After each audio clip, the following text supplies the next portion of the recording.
weekends. From its high quality of life and great schools to its fine arts, culinary, and pro sports scenes, Wisconsin gives you so much to look forward to. That's why you should pick Wisconsin. Learn more about making Wisconsin your home. Visit pickwisconsin.com.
Seven o'clock in St. Louis. You're listening to TMA. It's presented to you by Brown and Crouppen. This is 101 ESPN and the TMA STL YouTube channel. Tim McKernan, Doug Vaughn, Martin Kilcoyne, Jackson Burkett, Chairman Kurt Manning, the Collier and Thompson phone lines. Doug, let's give the listeners a wide variety of avenues to get to the superstars that we are. Which one is your favorite? Mount Rushmore of ways the listeners can get involved on this program on a Monday morning. It is Borch in St. Louis. Well, I guess they could just listen to it on the radio. No. They want to interact with us. Oh, I guess they could text in. Yeah, 314-399-9646. Air Comfort Service sponsors the text inbox here. They could watch on YouTube. Yeah, Michelob Ultra sponsors that YouTube chat. And let me take a look here. 57 people are waiting for us. Okay. Do you like that 57 people are just waiting? Well, I guess it's better than having no one waiting. Stag says, I am waiting in the chat pre-show. Okay. I guess they could email us. That's the third way. Yeah, it's Design Air. Heating and cooling email today. Brand new email of the month standings after Buck Swope wins in the month of February. That's a great win for him. It sure is. And did I mention call-in? Yeah. Would that be the last of the 4? The George Washington of the Mount Rushmore. All right. 314-974-0101. Collier and Thompson phone lines. A wide variety of topics on a Monday morning here on TMA. On the Stiefel dossier, Chris Kerber, Gabe DeArmond with us on the program, plus the Design Air Heating and Cooling email today. And Jackson, what else can you tell the audience about today? We have a Listener of the Month announcement. Oh, a papal conclave. Okay. Yeah, the papal conclave has broken. We've come to a head. Pestis from Festus was the first winner in 2025. Cannot repeat, but now eligible to be the Listener of the Year. Okay. And now, after a papal conclave on Friday, Jackson Burkett has the Listener of the Month for February 2025 announcement right here on 101 ESPN. This is an exclusive. Okay. The listener's name They have a name, Tim. Okay. is the YouTube chat. Oh, The YouTube chat. Formerly Joey Vitale's Orange Scully. Oh, I didn't know the history. Formerly Joey Vitale's Orange Scully. I think following on the heels of the Michelob Ultra sponsorship of said YouTube chat, not the person, but the actual YouTube chat, that probably bumped him up. Him or her, I don't know. Probably her. Probably her. Wow. Yeah, the YouTube So chat. the YouTube chat. So this isn't representing all of the YouTube chat, Not really. Only one person can win, but they're named after. right, like cheers to the YouTube chat and all of the members of said YouTube So, chat. like my text-in name, I could say the text inbox. Right. And then you guys would say, oh, the winner is the text inbox. That's right. And they would say, everybody? No. That's my name. Right, that's the meta aspect of it. And I understand how it could put someone's mind in a pretzel. But again, this is a person named the YouTube chat, formerly Joey Vitale's Orange Scully. I think they should call in honor of the Oscars. We need acceptance speeches. I think we deserve that. Jackson's just going to how break wonderful down you are. all of the winners here on today's program. What hour are we doing that in? 10:47. Oh, wow. 10:47. Or Wow. whenever anyone asks, just fire and then I'll give you what you want. All right, Doug. And Doug, you say that the Oscars are the lead. I was surprised to hear you say that. I didn't say that. I would never say that. I caught some of it. Seem to consume a lot of it, Tim, from what I can gather. That's what I'm gathering as well. it was on in the house. Oh, okay. It was just on. I just saw- happened to hear. Yeah. I saw a lot of self-love. A lot of men were geniuses, wonderful people. I saw Zoe Zaldana stand up and cry and start saying, "Mommy, Mommy." Did you catch She that? said, Mommy? She Jackson. did. Mommy, Honoring Mommy. her grandmother. What kind of adult stands on a stage and cries and says, "Mommy, Mommy"? I'm not her representative. I am cashing my ticket because, Tim, I don't wager often. But on Friday, I called whatdoyouwantabet.com, and I bet that Doug would not approve of the Oscars. No. I You got that right. had to bet $1,000 to win $1. You nailed but it. I did. Absolutely nailed it. Did it end early? I think it ended at 9:45. I can't prove that. Yeah, they tried to cut down the runtime. But doesn't They it go have to to the get to 10. Don't they go to the top of the hour? Yeah, then they kind of just, everyone kind of hangs out. Well, but it was on in the two Fox offices, and all of a sudden, 9:45, I look up at American Idol's on. I said, what happened to the Oscars? I'm like, it ended early? Yeah. They just sign off? They were trying to shave down some of the runtime. Well, I know, but doesn't it go to complete the hour? I saw on TV, it was about 1 in the afternoon. They were already doing the red carpet stuff. Yeah. Those people were there 8 or 9 hours. And they still couldn't That's fit why they're calling for their mommy, because they've I been there all guess. day. Come get me. I think they Bring do me right home. some more of the below the line stuff, like really, really early. Like way below, like the You like stuff, that term, below the line? I know. stuff that Careful. doesn't get on the main broadcast. This was early in the afternoon. They were all dressed up I and think- doing their interviews and I everything. think they do some stuff really early in the afternoon. All right, we'll Well, I know talk they do, more 'cause I about it saw at it. 10:47. But, Doug, what is your 10:47. sports lead for today's presentation?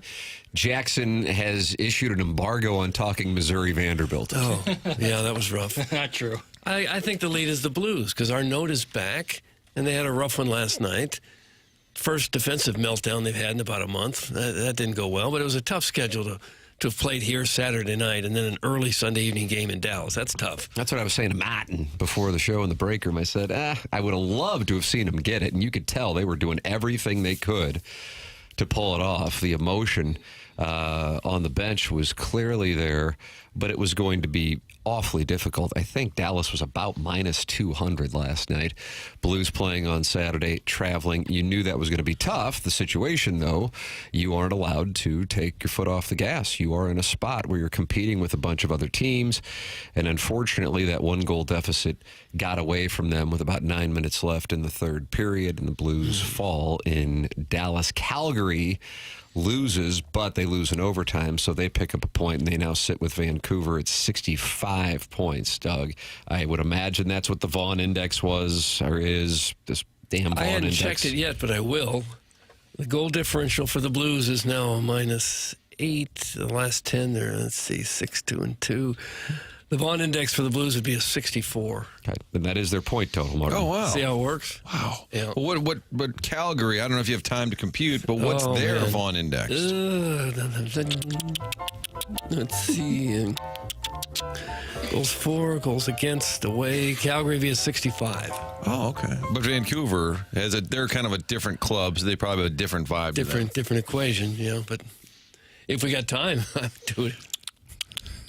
65 for Vancouver. Oh, wow. 65. Mm-hmm. Tim, what are their points, Calgary and Vancouver? 65. Wow. The math Same as the Vaughn Index? The math is spot on. Okay. Wow. I don't think it was just the Dallas power play. Don't you think the ease with which they scored? Was it 4 goals on 4 shots on the power play? Hopefully it got off to a rough start. What makes you say that? Well, they scored on the first shot. That's always and apparently that's happened like 5 times this year. He was yanked. Yeah. I wasn't surprised, and they can say, "Oh, they took him out, Coach. Why'd you take him out?" He's like, "I just try to mix it up." I mean, he had a really crappy start. It was like, I'm sure Bennington didn't want to play deep down, and then he takes the loss. How about that? Has to come in relief, and then eats the loss. Here's John Montgomery following. He still likes what he saw, though. This was like a home press conference. Huh. Well, I mean, we didn't execute. We weren't as aggressive as we had been, and you give a good power play like that, time and space, they're going to make tic-tac-toe plays, and they did that to us. We're happy with the way we're playing. We like our spirit. I thought we were resilient, so we're just going to keep that spirit alive, and we'll march on to Wednesday. Okay. There you go. Yeah, that's about all you can say after a game like that. They did come back twice, fell behind, came back, fell behind again, came back, so... 42 shots on goal, Doug. 42 shots on goal. Yeah, they outshot him almost 2-1. But our netminder didn't stand on his head. We're going to need to start the Vaughn Index for the doggies as well. That's from the Veiled Prophet. Well, they haven't scored yet, nor have they given up a goal. They're 2-0-0 games. It doesn't get any more exciting than that. Their Vaughn Index, let me check here for a minute. That's going to be a while. Let's see. Boy, the time kill music is a wonderful score. Let's see.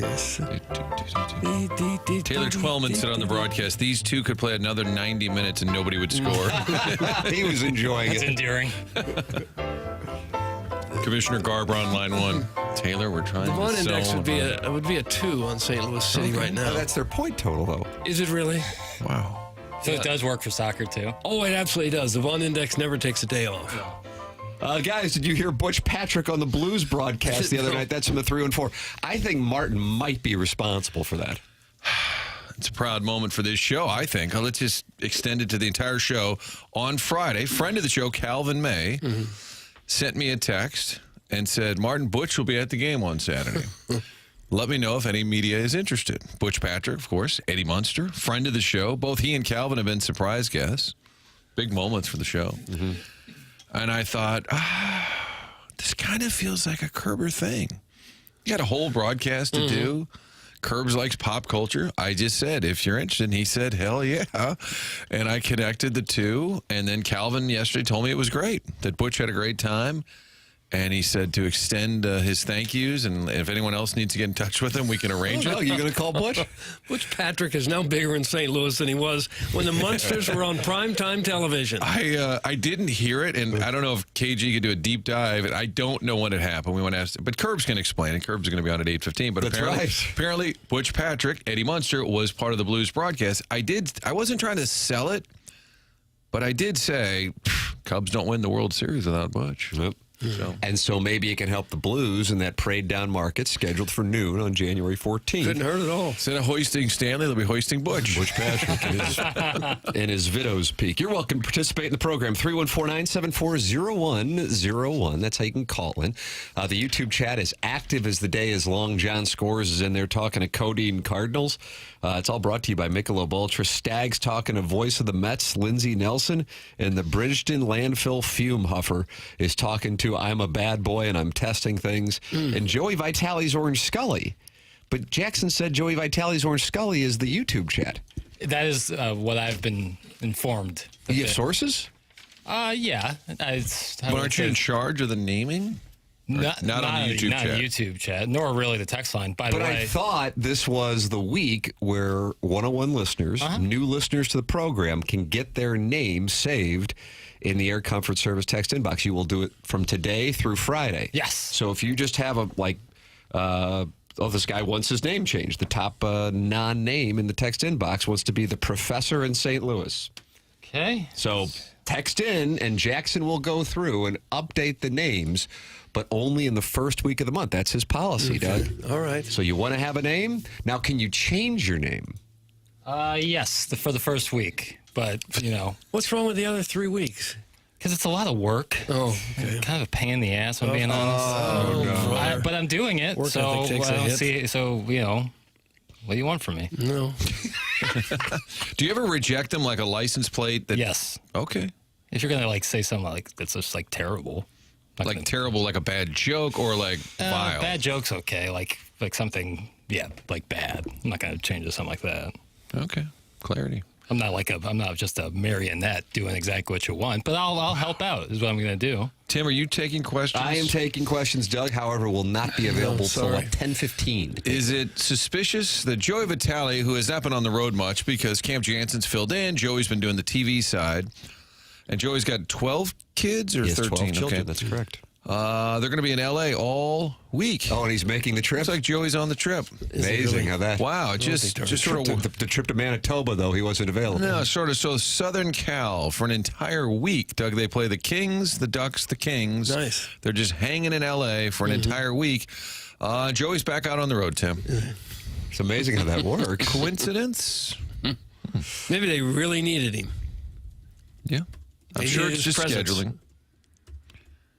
All right. I also wonder if they I like a good travel story. Do you think they stayed in Dallas last night, rest up, and get a good night's sleep, and then fly to L.A. today? There's no hurry to get there, other than the boys might be like, I think that's the right play.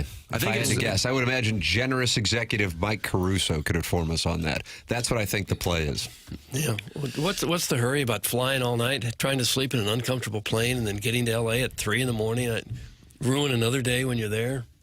Yeah, I think it makes more sense just to stay. We'll where find you are. out. Curb's on at 8:15, or is it 6:15 SoCal time? But when he's in L.A., I hate to say it, Tim, he could probably catch up with Butch. Yeah, Now that they're tight. Butch Patrick is back in L.A. now. Well, I mean, he's He from has a the place in the Hollywood Hills. greater L.A. area. Jackson, why not make a Google form to update the text names? Super easy and organized way to track it. That's from the Hunchback of Vaughn Castle. Not a bad idea, but we're already deep in the jungle, so we're just gonna keep Even the we're just gonna keep trekking. We're just gonna keep. A lot of people you're are over asking. there doing it as we speak. Well, a lot of people are asking for put my name in there when it's already saved. I got producer Joe's ass scab. You're already in there. But how did... and that one got approved.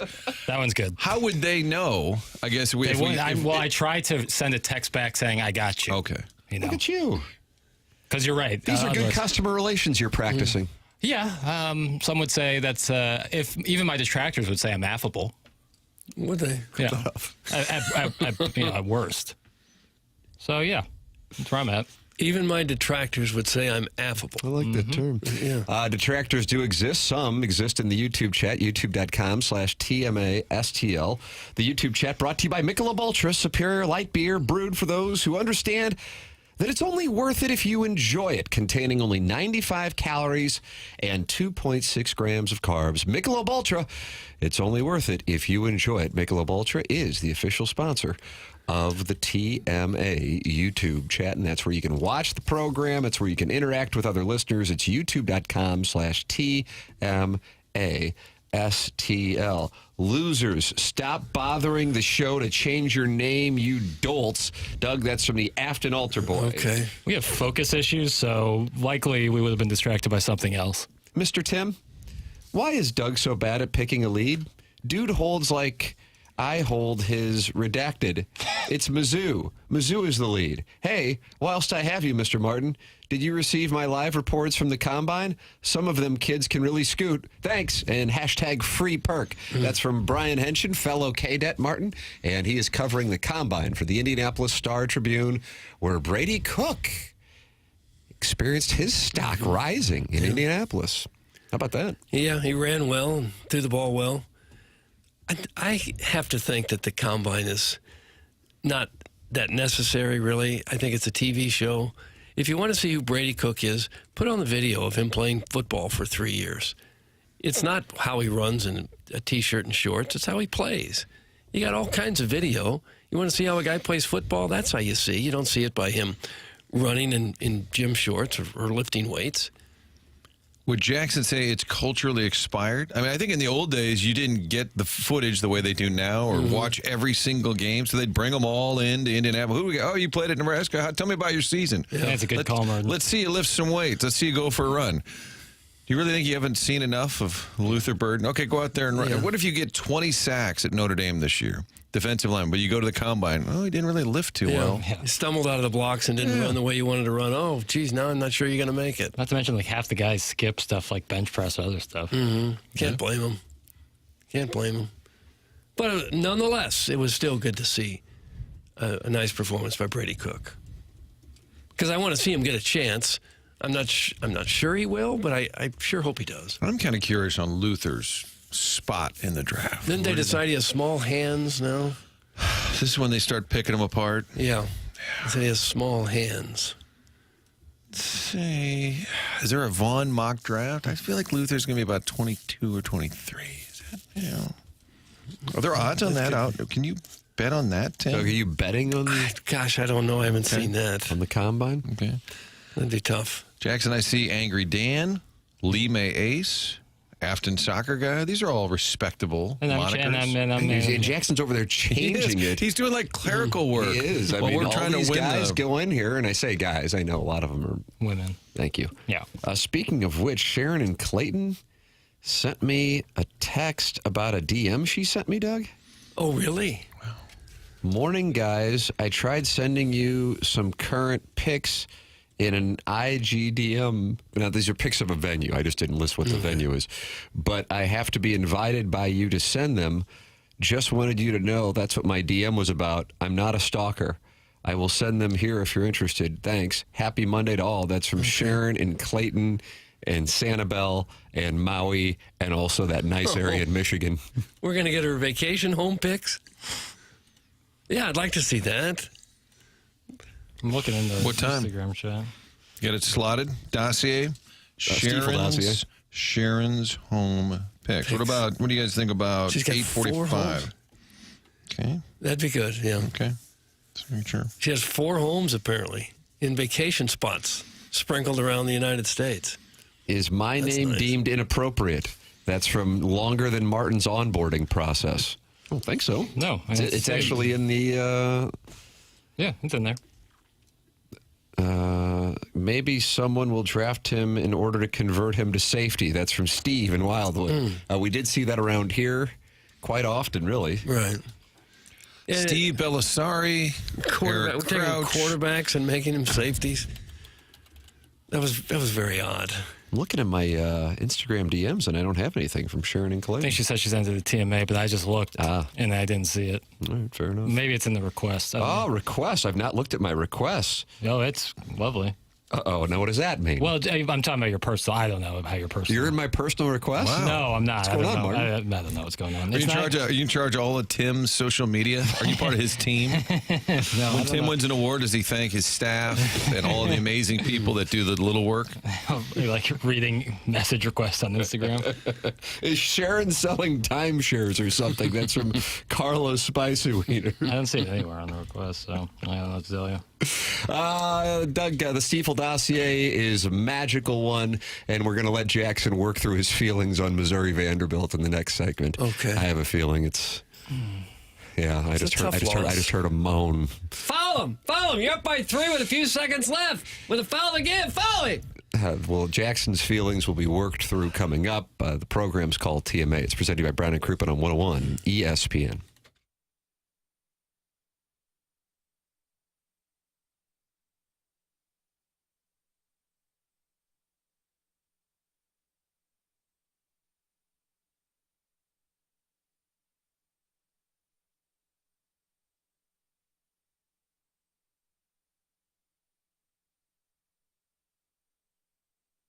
Hey, Tim McKernan for Universal Windows Direct. Tax season is here, and what better way to reinvest in your home than with brand new energy-efficient windows during Universal Windows Direct tax time sale.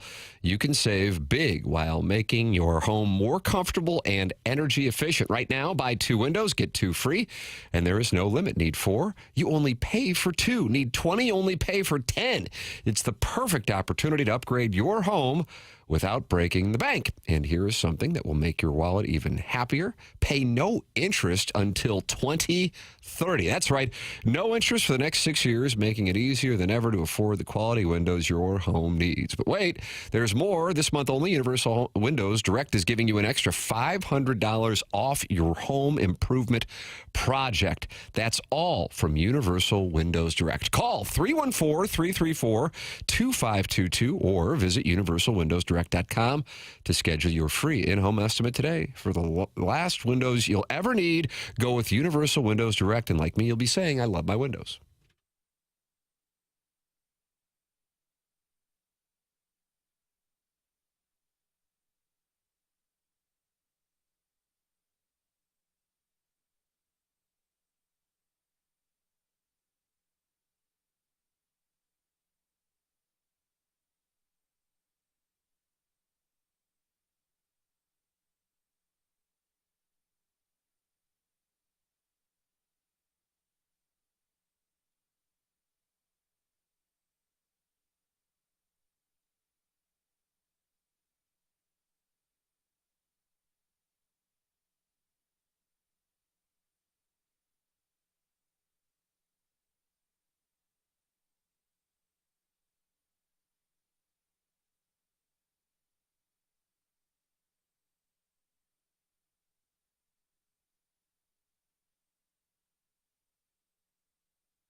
Ladies and gentlemen, Mr. William T. Gilman. Okay.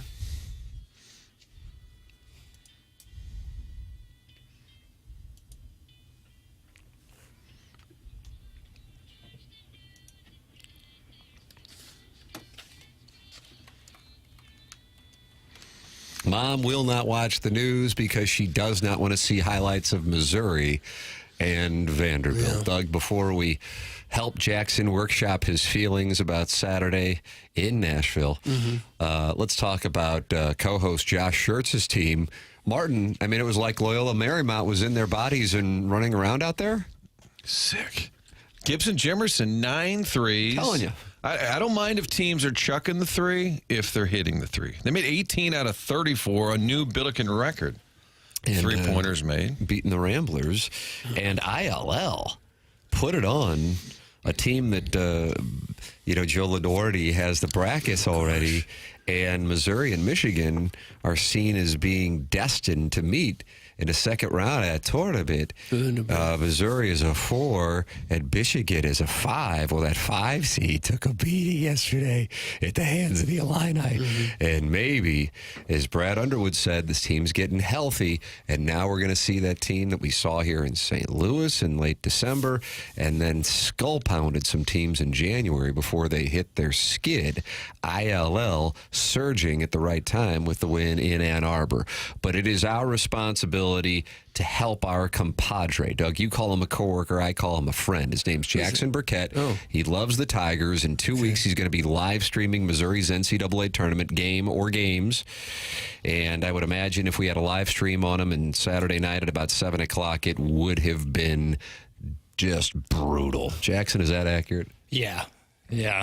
I said I was watching with my girlfriend, and I said, "Oh, wow! Was that the first time you let her see this?" No, this is the fourth time she's seen it. What's her record? Yeah, honestly, 0-4. Whoa! And we didn't bring this up earlier. Oh, yeah, it's tough. Scholarship rescinded. No, not her fault. I was sitting there watching. I was like 45 seconds left. I go, as long as I don't do anything dumb, they should win this basketball game. And yet, they did a couple of things that were dumb. Mark Mitchell stepping out of bounds with the ball, had possession there. That was dumb. I see with 12 seconds to go, they were given a 79% chance of winning the game. Yeah, Jacob Cruz fouled before the inbounds play with about 24 seconds left, allowing no time to elapse. Dumb. Can't send them to the line without time ticking off. And then, not calling a timeout with those last 12 seconds when Vandy ran up the floor, and then definitely not fouling when you had multiple prime opportunities to send them to the line. That was silly.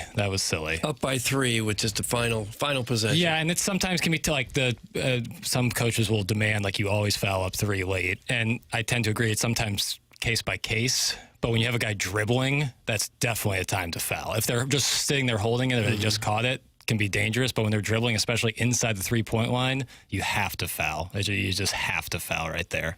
Now, I asked Jackson before the program if we had Dennis Gates' press conference available. It is not available anywhere. That is, unless I'm doing something wrong. I don't know. I looked all morning for it and could not find one piece of video. That's surprising to me. Yeah, I was the same way. But he did talk following the game, and he blamed himself for the loss.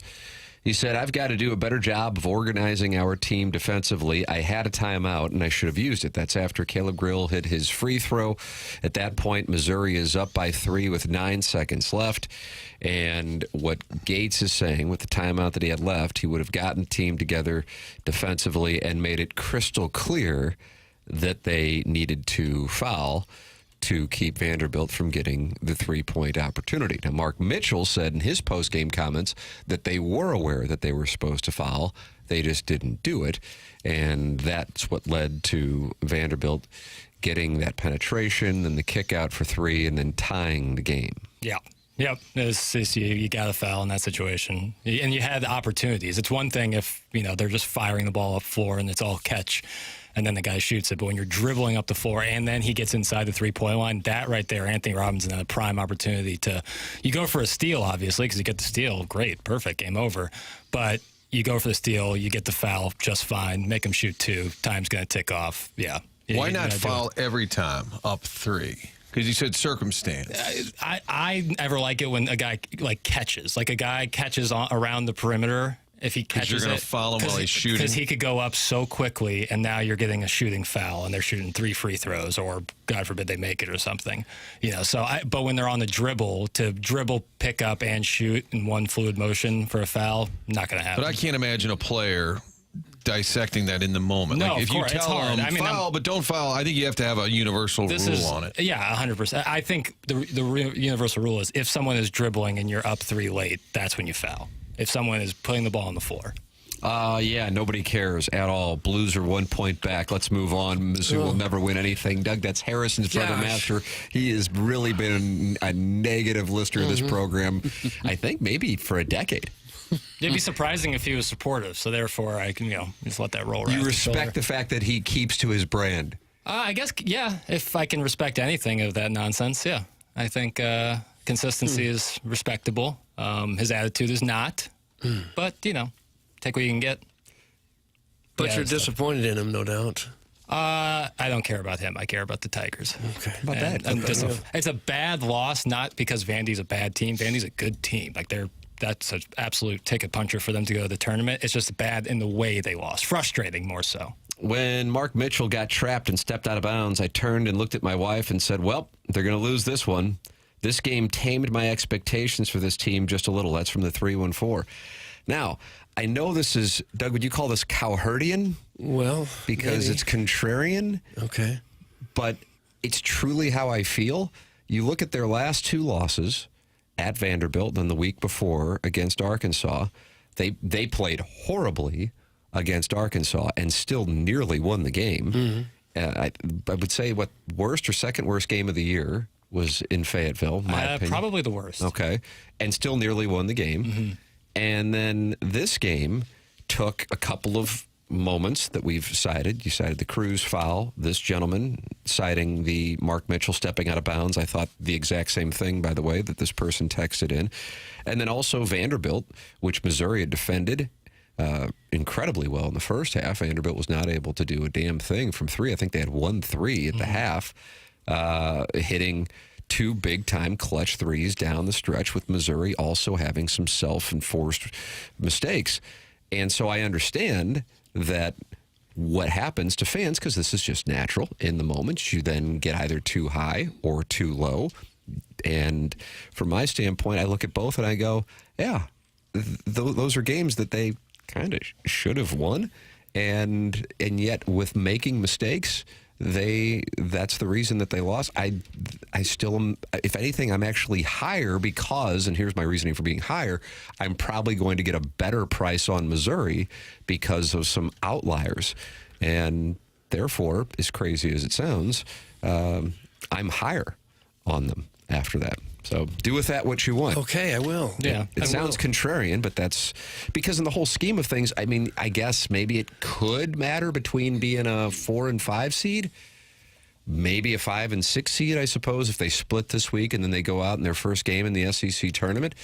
Being a 6 seed, I wouldn't think would be the worst thing in the world, by the way, because then you're dodging being in the same top half of the bracket with the 1 seed. But with that all established, I don't know. It doesn't really change my mind all that much. I would have wanted them to win, of course, and I was disappointed that they lost. But dialing it in, for example, I'd be a hell of a lot more concerned this morning if I were Michigan, a team that's been edging out a lot of their wins. Then they go up against a team that's trending like Illinois and they get blown off the floor. That's not what we've seen with Missouri.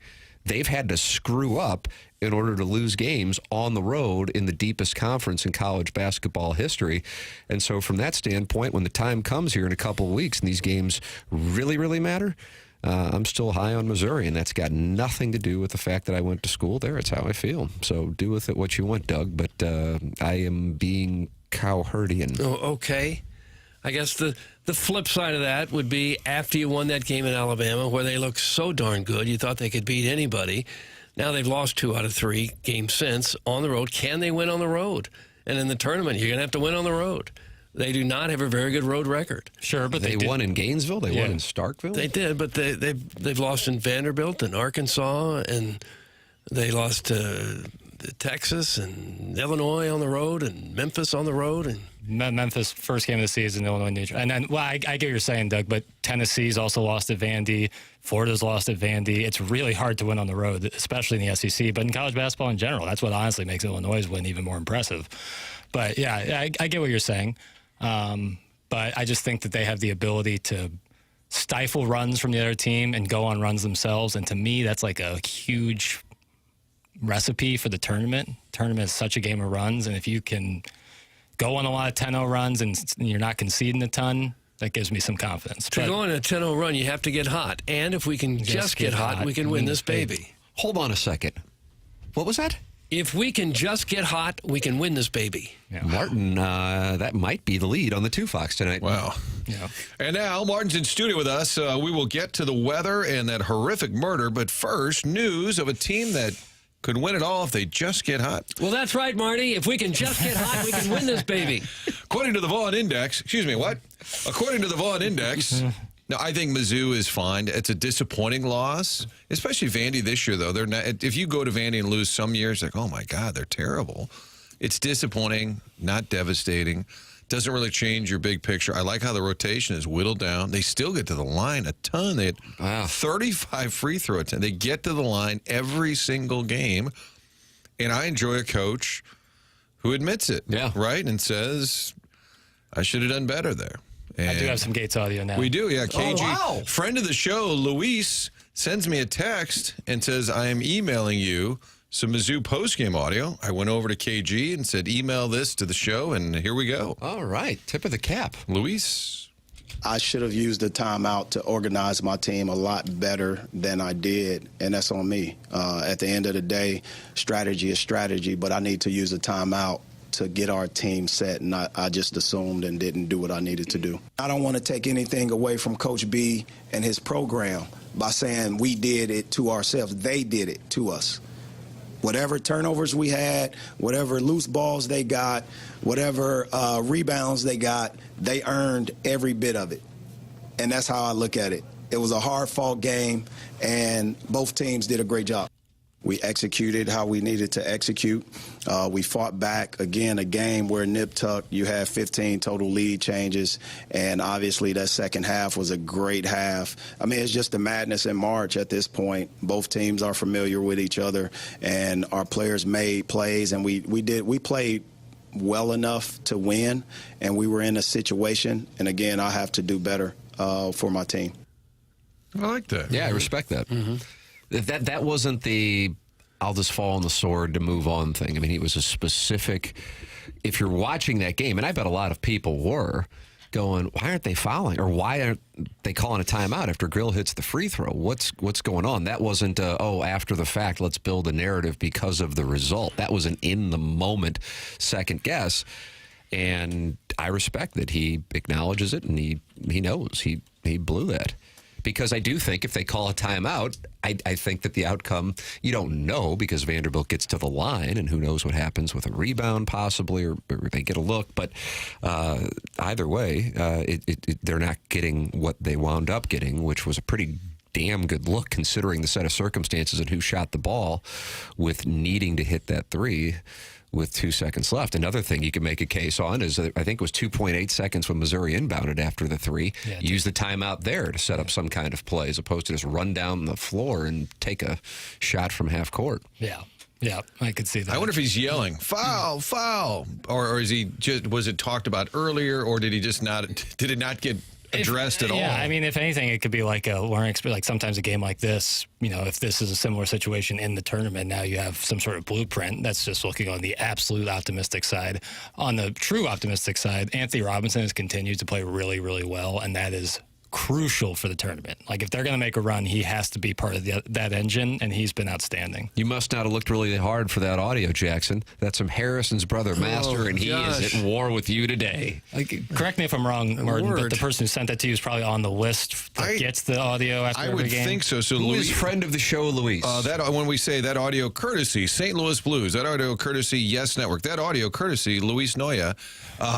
He used to work with me at KTRS. Oh. He does not. He's in the private industry now, so I'm not sure. The private sector? He's on other opportunities? You may be correct, Jackson, that he's on some type of email chain. I don't know. We're not Luis sourcing. I'll just text him, although he's a loyal listener.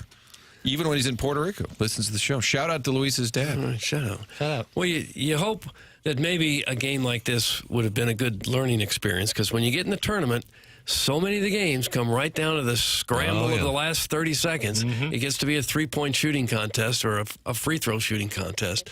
And if you haven't got it figured out how you're going to play it, you're going to run into these games a lot. Definitely. So you have to get hot if you're going to win the baby. That's right. Win the baby. I got to say, Illinois is as tested as anyone. When you think about a Big Ten schedule, but they played Tennessee, they played Mizzou, they played Duke. I know, I'm saying, like, think of all of the non-conference games they play. Yeah. So if they can kind of just get rolling late Plus here. 10,000 to win the tournament. Missouri is plus 5,000. Illinois plus 10,000 to win a tournament. To win the what? Tournament. How do you spell that?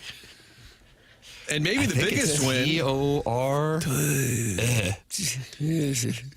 But maybe the biggest win is. Don't you think SLU needs it more than anyone? Because Illinois and Mizzou are going to the tournament. SLU needs that double bye. They can't play with this thin a roster and try and win 4 games in 4 days. So if you can get in that top 4, you got to win at Dayton. I don't think Travis Ford ever won at Dayton. And Coach Schertz and Jackson, are you on the trip with Coach Schertz? That's tomorrow night in Dayton. Am I on the trip? Well, I just thought equal time. Friend of the show. I should accompany the team. Well, yeah, I mean, you got the Mizzou. Jackson's not in the the mood for your. Well, I just am confused. I thought maybe you'd be fielding offers since Mizzou offered. Maybe now SLU would offer. Like I'm trying to, up my NIL deal. No, I think I'll take what I can get here. I'm not trying to rock the boat. You're ending the recruiting process now? Offered and signed same day. I'll be turned. Well, true son that I am. Well, how would you spend a day in Como all alone as a true son? Tournament. I'm hoping Coach Hurt, if they can win at Dayton, it's huge. Hey, Doug, would you say it's important to hit your free throws at Borsch? Thanks, that's from Big Tough. I absolutely would. SLU can kick rocks. Hey. That's in the 6-3-6, and they're not happy with the Billikens now. They won 3 in a row. They're hot. This is Tiger Country. That 6-3-6 is back. We're literally in St. Louis. Yeah. But this is Tiger Country. Calipari, Izzo, and if Pitino was in here, we're talking Italian special. We're talking rigatoni, I'd rather marinara. be Mizzou than Arkansas, scoring 20 points with 10 minutes left in the game. Holy hell. Calipari's losing his mind. Jackson, I think I got to give you credit on that play. Didn't you say South Carolina's a great play on Saturday at home against Arkansas? I was rewarded handsomely. Oh, you made a play. Yeah, I loved that play. Just how handsomely were you rewarded? What's going on with you? The trust fund liquidated? Trust fund not liquidated, still intact, but let's just say it got a little healthier. Ooh. This NIL money you got from Mizzou? No comment there. I don't know if you can gamble that. Expect you can do whatever you want to with it. Probably. It's the Wild West. No, I love that. But yeah, I love a home dog. Everyone knows I love a home dog. Everyone knows that. And I thought South Carolina was actually they have a guy who's really, really good and like a that breakdown NBA player. And yeah, I was short in Arkansas, and they got their ass beat. Holy hell! Stephen A., what do you know about South Carolina? They got that guy who's really, really good. I can't. He's got 3 names, and my brain is overstuffed. Mizzou fan from the 636. Shocker. Guessing his BMI is over 42. That's from Kwame Voyukas IV, who is a huge Billiken fan, and he's not happy with the 636 for calling this Tiger Country. Of the 3 local, all right, guys, we can throw Lindenwood and SIU in there as well. Of the local college basketball teams, which fan base do you think is the heaviest? Clip that off. Or heftiest? The fattest fan base? Heftiest. Huskiest? Probably Mizzou. Wow. And why do you say that? Well, it's a bigger fan base, and the more people you take into account, the more likely you are to run into the chubbies. I don't think it's any mistake that the furthest team west was your answer. That just seems wrong. Oh. Well, I think the Billiken fan base skews older and probably a little less chubby. A little wiry. Frail at times. Well, can't we be big fans of both teams or all teams? Nope, you got to pick. You got to pick one or the other. Outside of Mizzou and Illinois, it's not like they play each other. Mizzou used to play St. Louis U, and it was fun. I'd love to see it again. That McNeese State win over Mizzou in the first round is going to hit like butter. That's from Steven Time, and he can't wait to watch Jackson live stream a loss against McNeese State. And then when I say, hey, what was that guy's name again? Sorry, Tim. Steven Time. When I say, hey, Steven Time, like Mizzou's rolling and they're deep in the tournament, and you say, oh, I was just joking. Those McNeese Cowboys have won 8 in a row. I'm telling you that you should watch that video with their manager. It's electric. Don't tell me what to watch. You're right. Illinois plus 1,600 to make it to the Final Four. Doug, what do you think Missouri is to make it to the Final Four? Illinois, you said, is plus 1,600? 16 to 1 on your money. Maybe 1,200? Not bad. Boy, you're really having a big show with the odds. Right. Plus 1,100. Okay. Auburn minus 170 to make it to the Final Four. Jeez. You got to lay down a lot of cash to get War Eagle and have it pay off. I don't have to lay down a lot of cash when you go to Schnucks, Martin, and they got all kinds of deals, don't they? It's unbelievable. Right now, 2,300 items have been marked down. So when you're grocery shopping, don't even look at the price of eggs. Just skip right on by. But you want to save money, you can do it because 2,300 items have been reduced. Jackson's Stoke Cold Brew has been marked down. Jack's Pizza. I can't go through the whole list. It's too long. Who's got the time? But they've lowered prices on so many different items. Whatever's on your list, you're going to save money stopping by your neighborhood Schnucks. Check out the digital shelf tags as well. Those are all around the store. Finding tons more items that are all marked down, lower prices. Schnucks trying to help you out as the cost of groceries has increased. We all know that. Save big on that Chobani yogurt. That'd be for Doug. A little healthy breakfast. Mm-hmm. Little organic, girls. What flavor, Doug? Plain. Mm-hmm. That Vaughn living on the edge. No added sugars. Look at the back labels for the Vaughn Index when you're shopping for groceries and also save on over 2,300 items. Everyday savings that you can count on all at your local Schnucks. New lower prices every single day.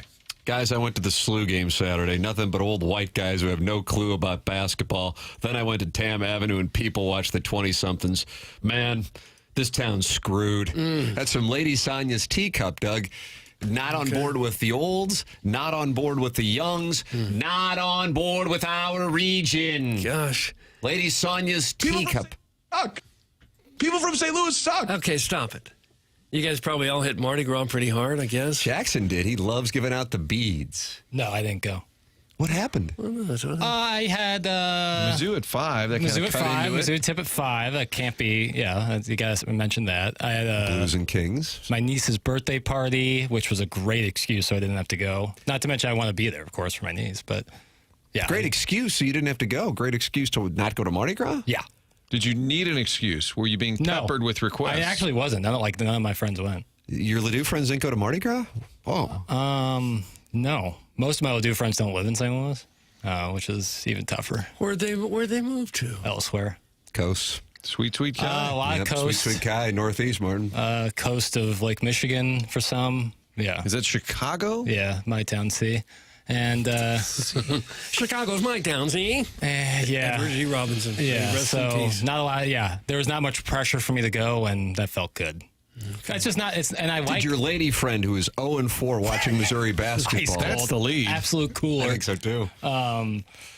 No, she did not want to go. Are we at a point now that she cannot watch Missouri games with you, both because we're at the time of the year where the games start to increase importance, and also because she is 0-4? She knows I'm superstitious, and before I could even say anything, she's like, "I'm ice cold with this. I'll remove myself from future Missouri games." Did you act like a lunatic during the game? Not really. What about the ending? No.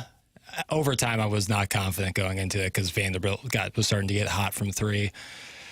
And they had all the momentum. So I kind of accepted the result before the 5-minute overtime period finished. I was fine. That would have been different if that game was in like mid-January.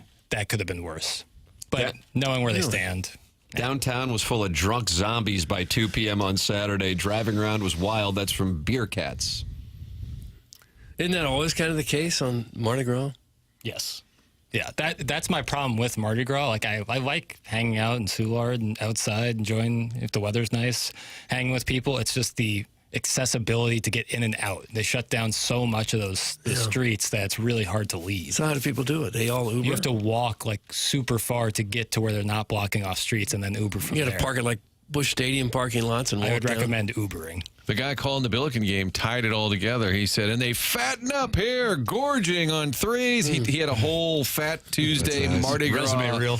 I do like tie-in. king cake. I like king cake. That's a tasty treat. I dropped my daughter and her girlfriends off at Mardi Gras on Saturday, and if she's anything like her mom, half of Soulard saw her naked. Oh. Doug, that's from our former TMA fan page moderator, Neil Allen Craig Gosh. Paquette. Girl Taking a Next shot Door at of this- the Year candidate from Jefferson County.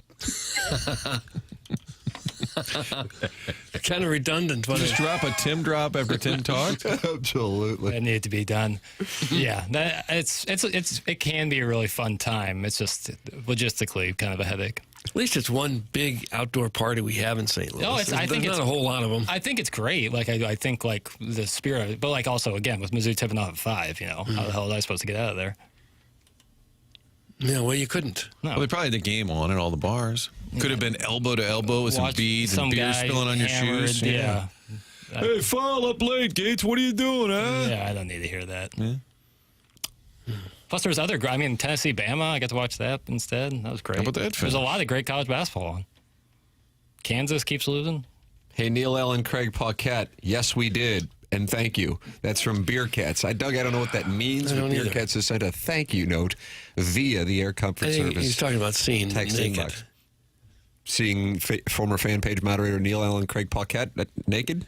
Well, he said his wife. Didn't he say if they were He like said his wife? daughter. His daughter. It's even more disturbing. God. What's wrong with you people? You can talk about what's wrong with you people at youtube.com/TMASTL. 238 people are in there, including Erin in St. Chuck. She has nipples pierced. That's sponsored by Michelob Ultra.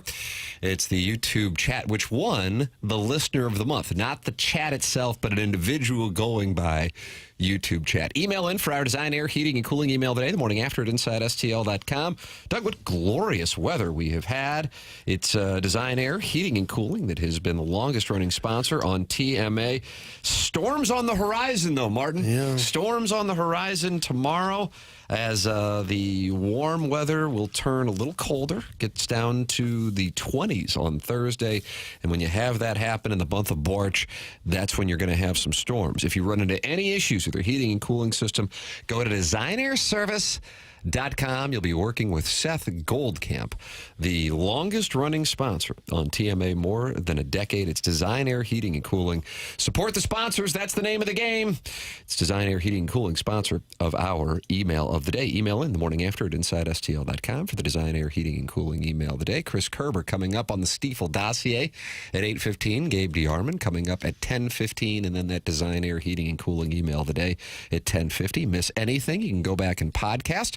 That's brought to you by Schaefer Door Company, or go back on YouTube's channel and watch the program and podcast it that way. So many different options. Ladies and gentlemen, the program is The Morning After. It's presented to you by Brown and Crouppen on 101 ESPN and the TMASTL YouTube channel.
This is Action Jackson with a Sports Center update driven by Johnny Ondoff Chevrolet and Johnny Ondoff Autoplex. The Blues lose at the hands of the Dallas Stars. Final score of 6-3. They're off today. Back in action tomorrow in La La Land, taking on the LA Kings. Pre-game at 8:30 right here on 101 ESPN. Puck drops at 9:30. That was another Sports Center update driven by Johnny Ondoff Chevrolet and Johnny Ondoff Autoplex. See them at Ondoff.com. Chevy, together we drive. Are you kidding me?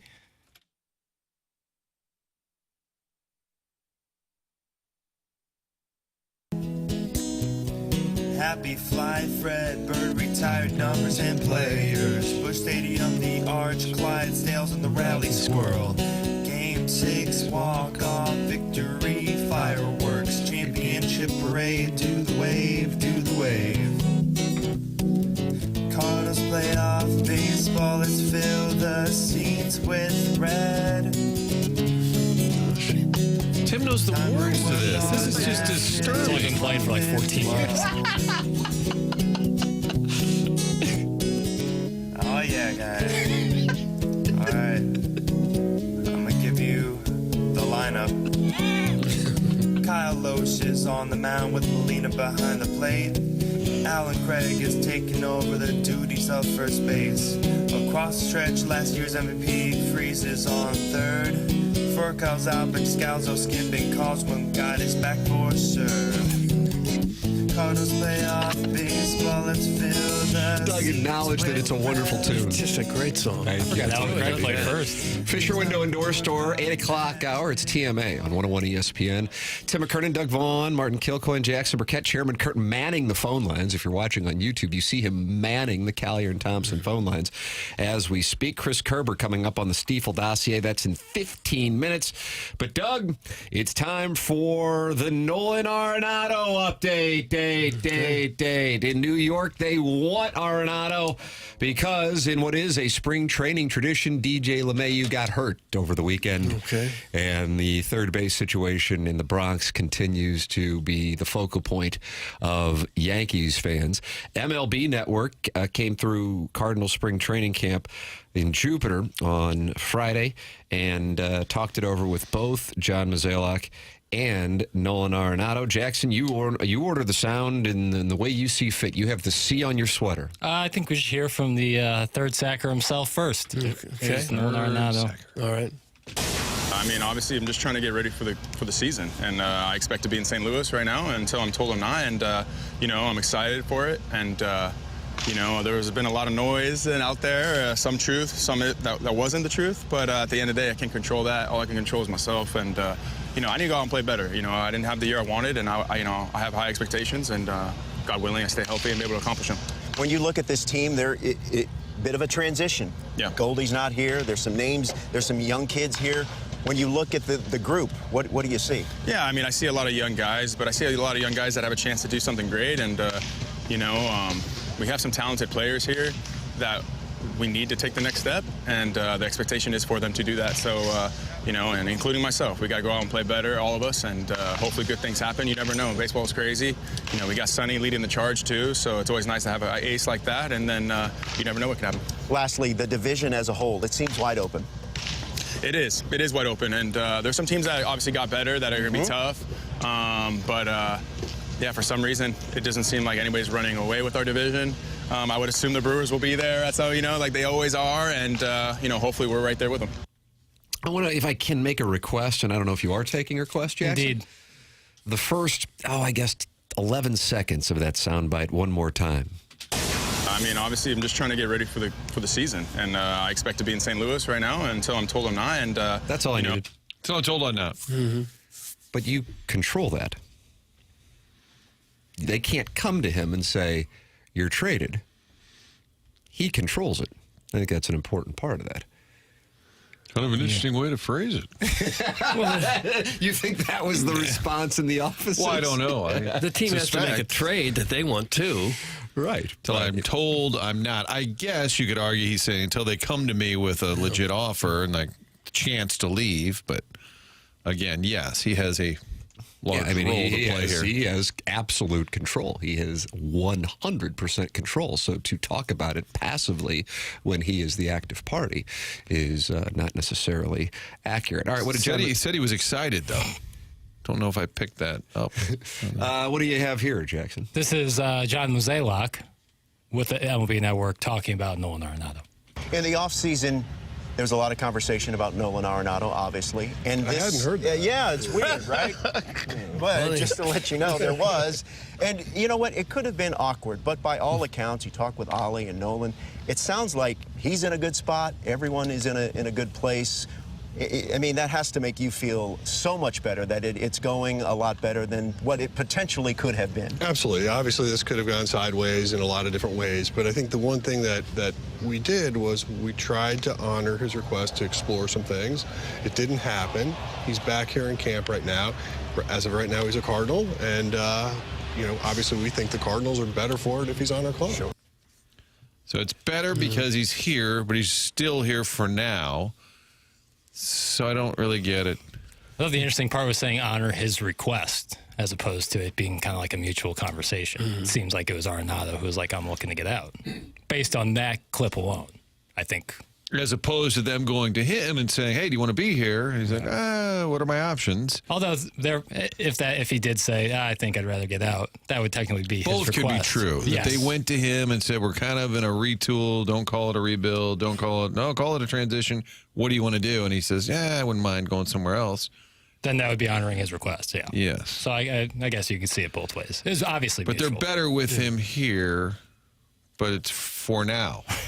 Right. So if everybody really was excited about it, you go, hey, I'm here. Let's go. I'm not going to accept a trade. End of story. And that'll wrap it up. But it's not. It's still twisting that's in the what I wind. want to continue to drive home, because over the next 4 weeks there will be spin that will take place. And I understand it. Hey, I get the organization has to spin it. I get Arenado has to say what he has to say. Mozeliak has to say what he has to say.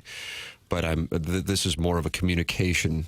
Do you like communique? Do you like that? I don't care for it, no. Communication to the fans that would be like, oh, he wants to be here. But just because he doesn't want to be here doesn't necessarily mean he doesn't like St. Louis. He just is at a point in his career where he wants to be on a team that he sees as having a legitimate chance to win a World Series. Is it possible he just doesn't like the parking situation at Mardi Gras? Okay. And that's enough for him to ask to get out? Okay. I hadn't thought about that. It is funny. They're trying to spin it, but they're not really working that hard at it because they can't. You can't sell the fact, hey, he really wants to be here. No. And we said it in October. Late October. We were sitting here and said, I think both sides are kind of good with, hey, you want to go? Go. That's good. I think they're still mentally, and you can almost hear it. Arenado is not that excited to be here. He could be worse. I mean, that's what he said.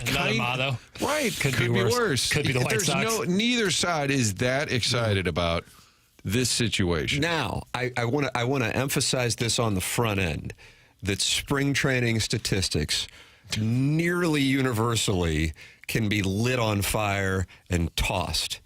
However, when they carry over from the statistics that actually matter in a regular season, then I think they garner more attention, and I would say, personally, justifiably so. Nolan Gorman got his first hit yesterday, Doug. He has won in 15 at-bats. However, he has 8 strikeouts. Mason Wynn is 0 for 15 this spring. But I bring up Gorman specifically because that's what the Arenado move is all about. From the Cardinal standpoint, Arenado wants to go be in a spot where he feels better about winning a championship. But the Gorman situation is a carryover from what has plagued him, and that is that strikeout rate. I think it was 40%, his career strikeout rate. So he's a little ahead of that right now. Take your shirt off. Yeah, I don't know that you can build around that. I don't think you can. That you can claim that this is going to be an everyday player in our lineup until he proves he's earned it. Are you theorizing, Tim, that the Cardinals would look at that? Let's say we get a couple more weeks in the spring and say, gosh, maybe we shouldn't try so hard to trade Arenado because we don't really have an answer. It continues to be something that is a monster concern. And I don't know if it was a case of they moved Walker and Gorman up the organization so quickly that the swing flaws that they have weren't corrected at the lower levels, and now they're up here, and now they're trying to change it while they're at the major league level, which is brutal to try to do. And so you're seeing either the regression or the stagnation. But that has to be something that they aren't just dismissing, whereas I would imagine, yeah, you don't want to see Nolan or Mason Wynn be over 15, but you've seen him hit at the big league level, and you've seen him mature, and you know he's your shortstop one way or the other. The Gorman situation, that's a different deal because it carries over from the regular season where he has that ridiculous strikeout rate. Yeah. I think they're also, like with anything, a domino effect to it, because if Gorman gets more playing time, then JC gets more playing time somewhere else, in the minors, and then so on and so forth. So if Gorman doesn't work out, at least you've accelerated the process of finding out what your infield looks like for the future. The second highest strikeout rate on the team is Jordan Walker. He's 2 for 13 with 7 strikeouts. So Gorman's 1 for 15 with 8 strikeouts. Walker 2 for 13 with 7 strikeouts. At least Siani's 1 for 12. So you like that? And Herrera's 0 for 7. That's got you encouraged. So these young guys are trying to build around. They're really in high gear. That's good. And big old Luken Baker. That's your guy, Doug. Another home run. Yeah, all he does is hit homers. Won't get a chance. He is leading the team with home runs. They he won't has play him. 2, and he was blocked by the catcher they signed 2 years ago, who a month into the season they wanted to move to the corner outfield spot, and is now playing first base. Baker will go to AAA and hit 32 home runs, and we'll probably never see him again. Where do you play him? Well, somewhere, DH, first base. You're going to say 6 DHs. But are you going to say we've got to make room for Gorman, who does nothing, and this guy who hits? Sorry, there's no place for you. Yeah, it's tough. I had a conversation about Luken Baker last year with somebody in the organization off camera, and they kind of said, oh, he's more of a AAA guy. And they were kind of negative. And I said, I don't know. I didn't draft him. I mean, you guys picked him in the second round. Yeah. I think that's a weird thing, too, that sometimes they don't like their own players. And I like to argue with them. You picked him. Yeah. I didn't pick him. And you keep paying him and having him in your organization batting 400 times If you get to the end of the spring and the offense continues to look this way, and let's say Pleasant Gentleman's got 4 homers, 5 homers. Pleasant Gentleman. I think I got to have him on my team if nobody else hits. Hit 65 homers in Memphis. I don't know exactly where I'd play him either, but I think I kind of want him on the team. For the life of me, I don't understand why some guys in this young group have the we'll give them runway attached to them no matter what, even though they haven't performed, whereas you have another guy who has, and then he just continues to be dismissed. Some of it's probably pride, money they've got locked up in a first-round pick. That's a nice read. They've told everybody this guy's a star, and doggone it, they're going to keep putting him out there until he hits something. But that's why Baker was a second-round pick. He wasn't like a 10th rounder. Yeah. That's what's weird. I mean, and I don't know that it would translate, that if you gave him 500 at-bats, I don't know. But for a team that doesn't hit, there was the projections the other day, each team's home run leader. And I think the Cardinals had like the lowest, in the bottom 4 or 5. Most teams had somebody hitting 40, Ohtani or Judge, whatever, 40-plus homers. The projection, for what it's worth, had the Cardinals' home run leader as Nolan Gorman at 25. So for a team that doesn't have much perceived power, I think I'd at least got to have him on the team. Well, if a guy like Baker hits the way he does at AAA and you don't think he's a major leaguer, why are you wasting your time with him at AAA? What does he have to do? Why wouldn't you move on? Why wouldn't you trade him or move on for somebody else? What else can he possibly prove to you? It's a very good question. Very good, Doug. Doug with a good question. Yeah, nicely done. Hey, if you're dealing with low energy, low motivation, fatigue, you're tired all the time, weight gain, muscle loss, especially belly fat, those are symptoms of low testosterone. Mentality is a local healthcare facility that specializes in helping men feel and perform at their very best. Mentality focuses on free testosterone levels, which many doctors overlook, ensuring your treatment is tailored to your body. Mentality says this year, stop settling for a fraction of your potential. Mentality's New Year offer is your chance to take back control. Men today have 30% less testosterone. Take back your numbers. Visit mentalityhealth.com/radio to get access. Chris Kerber's joining us. Coming up here on the Stiefel dossier at 8:15. Gabe DeArmond at 10:15. And then the Design, Air, Heating, and Cooling email of the day at 10:50. Watch the program and engage in the Michelob Ultra YouTube chat at youtube.com/TMASTL. And, of course, listen live on 101 ESPN or the 101 ESPN or TMA STL apps. Those are presented to you by Dobbs Tire and Auto Centers. This is TMA on 101 ESPN, presented to you by Brown and Crouppen.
Hey, Chris Kerber with you here on this Monday morning. And you know what, folks? You've heard me talk about now for a while the folks at Classic Air Care. And, yeah, you've heard me talk about their 4.8 Google rating, which means people are reviewing them and giving them great reviews.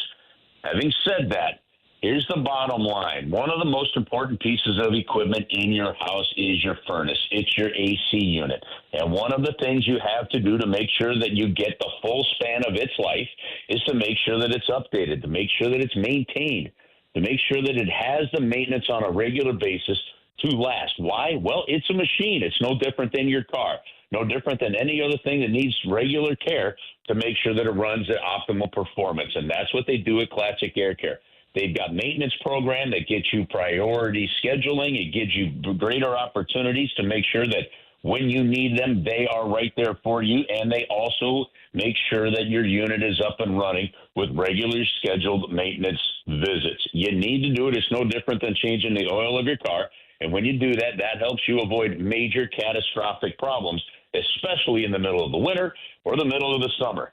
It's really that simple. So call the folks at Classic Air Care. That's what I did. They've come over to my house to make sure my 8-year-old unit is running well, and it is. And we're going to have them back out to get it ready for the spring. Classic Air Care. Get an appointment online at classicaircare.com, or you can call them. They have live people that answer the phone. That's very nice as well. And they've been making people comfortable since 1926.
Welcome back to the Morning After, 101 ESPN. Tim McKernan, Doug Vaughn, Martin Kilcoyne, Jackson Burkett, and Chairman Kurt with you on the program. The show is presented to you by Brown and Crouppen on 101 ESPN and the TMA STL YouTube channel. You can watch the show, go back and listen to any of it by watching it on YouTube, or the Schaefer Door Company podcast of the Morning After. It is our pleasure now to welcome to the program the voice of the Blues, fresh off a busy weekend, Chris Kerber. Morning, Kerbs. Tim, how are you today? I'm wonderful. Martin and I were debating as to whether or not you guys would stay in Dallas and then fly to L.A. or just get on the, Doug, you call it the Bird? And then fly to Los Angeles right after the game last night. What is the official verdict? And a lot of times it just depends on time zone and time of the game, but with it being a 5 o'clock Dallas time start, we flew straight to L.A., so we are out in Los Angeles right now. Wow, good morning to you. Yeah, you are up early in the morning. The Oscar parties are still going on, though, right by moments. Yeah, there are moments that I go, why the hell do I do this morning hit? But this isn't one of those mornings, is it? No, this is one of those mornings. No. You drop out of that. Oh, Curbs, are you staying at Butch Patrick's place for the week? No, that was actually wild. To get a text from Martin Kilcoyne on like a Saturday night going, hey, this is kind of unusual, but would you like Eddie Munster to come up to the radio booth? I went, I was at dinner with Roman Duenas. Oh, yeah. On Friday night, Martin, your great producer there. And his wife, we were out at Tucker's having some great dinner, and I started laughing, and I'm like, this is one of those text messages you don't expect to get.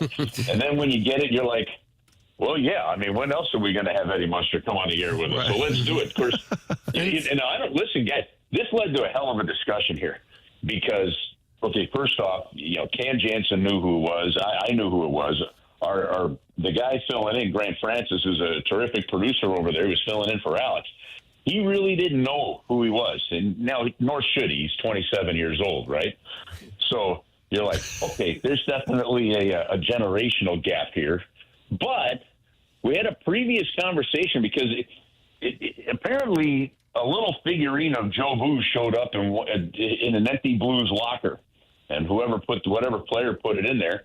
Going into the weekend, they're coming out of the break, isn't owning up to, which is fine, nor should they.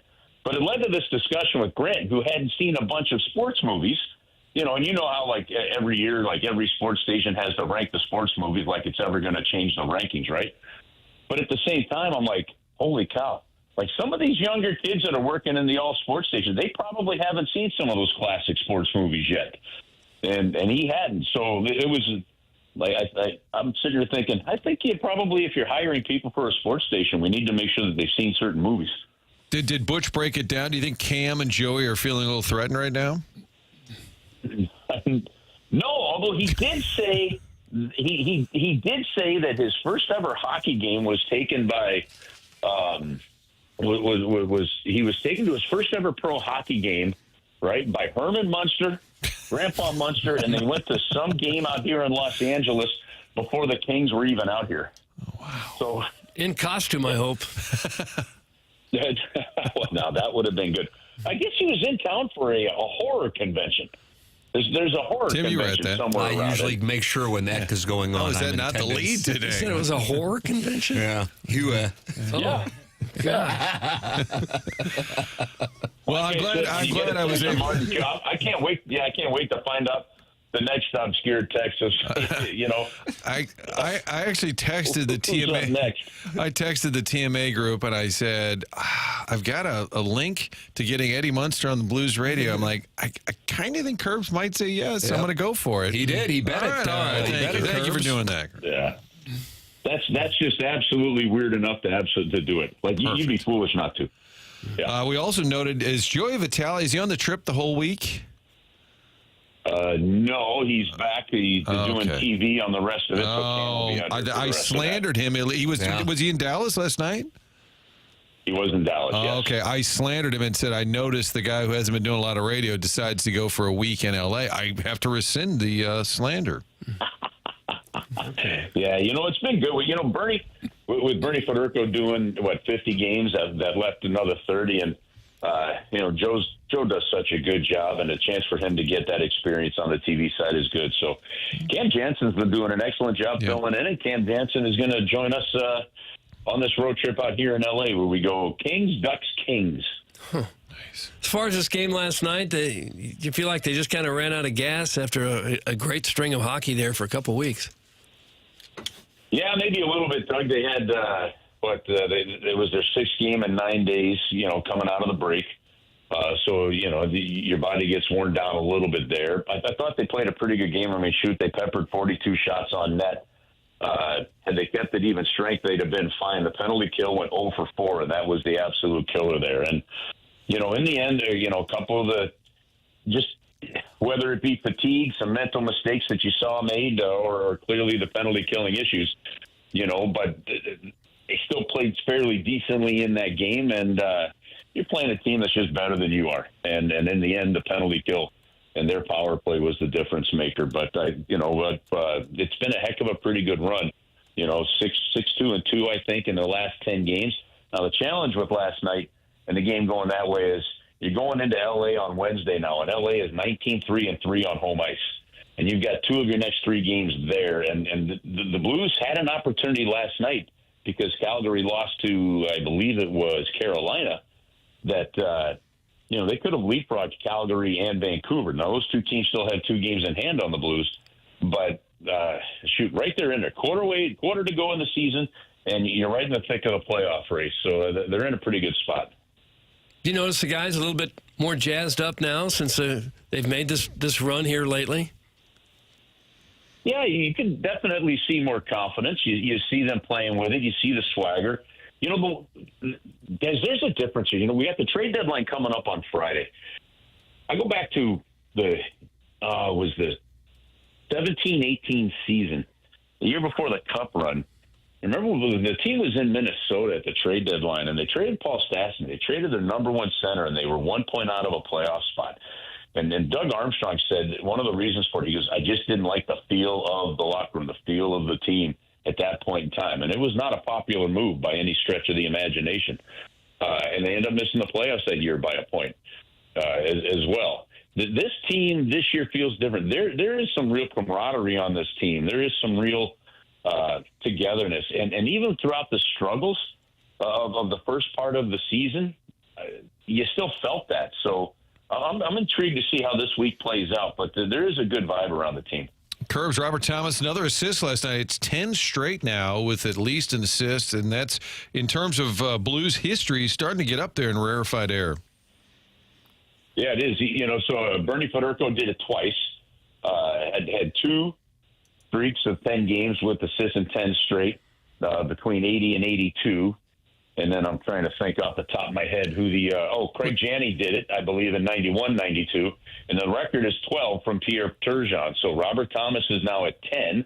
It's a heck of a run for him. And, he's playing well. And, there really was a vibe, and hockey is the ultimate team game. But truly the linchpin to the Blues' success, I think, still right now is going to be Robert Thomas. He takes all the major faceoffs. His faceoff percentage has been fantastic. The way he can play, the way he can dish the puck. When you have the total buy-in and Robert Thomas playing like he is now, that's really the head of the snake right now for the St. Louis Blues. With 20 games still to play, you figure the Blues have to win, 14 or 15 of them, probably to get in? Yeah, you know what? You're looking at, 64 points now, so 30 more points. Get you to 94, and that's going to give you a shot. Now, whether it takes 92 or 96 this year, that remains to be seen on how some of these head-to-head games go. But, yeah, somehow you got to get to 30 points. The easiest way to do that, win 15. 15-5 is a hell of a run for a team that's only just a few games over 500 now. But they got 20 games to go. As of yesterday, and I haven't looked at the standings yet because it's a little early in the morning out here, as of yesterday, of those 20 games, 11 of them are against teams that are not in a playoff spot. So win the games you should. Going to have to pick up a few wins and maybe against some better teams like they have on this current run. And then you see how it goes, and hopefully you just, don't look back on a season and say we just ran out of time. Yeah, at least they beat the Kings the other night, because they're going to see the Kings again twice, 3 times in this stretch here of 5. Yeah, it's sort of a weird twist here where you see L.A. 3 out of 5. Yeah, it saves us from having to come back out to Los Angeles, on an odd trip or extending a trip later on. So I do, we had Calgary and St. Louis for like back-to-back games right earlier in the year. I don't mind this aspect of that at all, staying on the road if you're already out here. But yeah, look, the LA Kings are one of those teams, guys. Right now, they could be on another path for the 3rd straight season of seeing Edmonton in the first round of the playoffs. They're good. They're solid. But you're right. The Blues did beat them the other night. And now you had their backup goaltender. I don't expect that to happen on Wednesday night. But having said that, the Blues, I think, to keep this kind of pace going, you're going to need 2 out of these next 3, which means now it either means a win in one of these games against LA, or it means 2 overtime games. But either way, 4 out of 6 points, I think, is critical over the rest of this road trip. Blues and Kings pregame 6 p.m. Puck drop 7 p.m. Our Blues and King Blues, that's from this past Saturday. Blues at Kings pregame 8:30 p.m. Puck drop 9:30. That is on Wednesday as the Blues continue on this critical road trip the week of the trade deadline. Chris Kerber with us every Monday at approximately 8:15 here on 101 ESPN. Kerbs, always appreciate the time. Thank you so much for getting up early with us. Guys, have an awesome week. Have a great week, and we'll talk to everybody on Wednesday night. That's Chris Kerber with us here on 101 ESPN, the Callier and Thompson phone lines. Yeah, I think that math's about right. 15 wins, probably have to 30 win points, yeah. 94. That shows you how much of a test it is. Yeah, that's what they're going to have to do. Going to win 3 of every 4 or go on another little mini run here. Well, the way they played the last couple of weeks, they can do that. You know what they say about getting hot? What happens? You can win this baby, and they're hot right now. What would you give a higher probability to? And you're on a heater with this right now. Mm-hmm. Missouri in the Sweet 16 or the Blues in the playoffs? I'd say Missouri in the Sweet 16 is a better chance of happening. Missouri in the Final Four or the Blues in the second round of the playoffs. Oh. Yeah, right there. Right there. Oh, right there you got me. Right there. Boy, yeah. did you get me. Suck it, Doug. Hey, stop it, ball game. I'll say Mizzou in the Final Four is still a better shot. And Jackson Burkett's spirits have been lifted, Martin.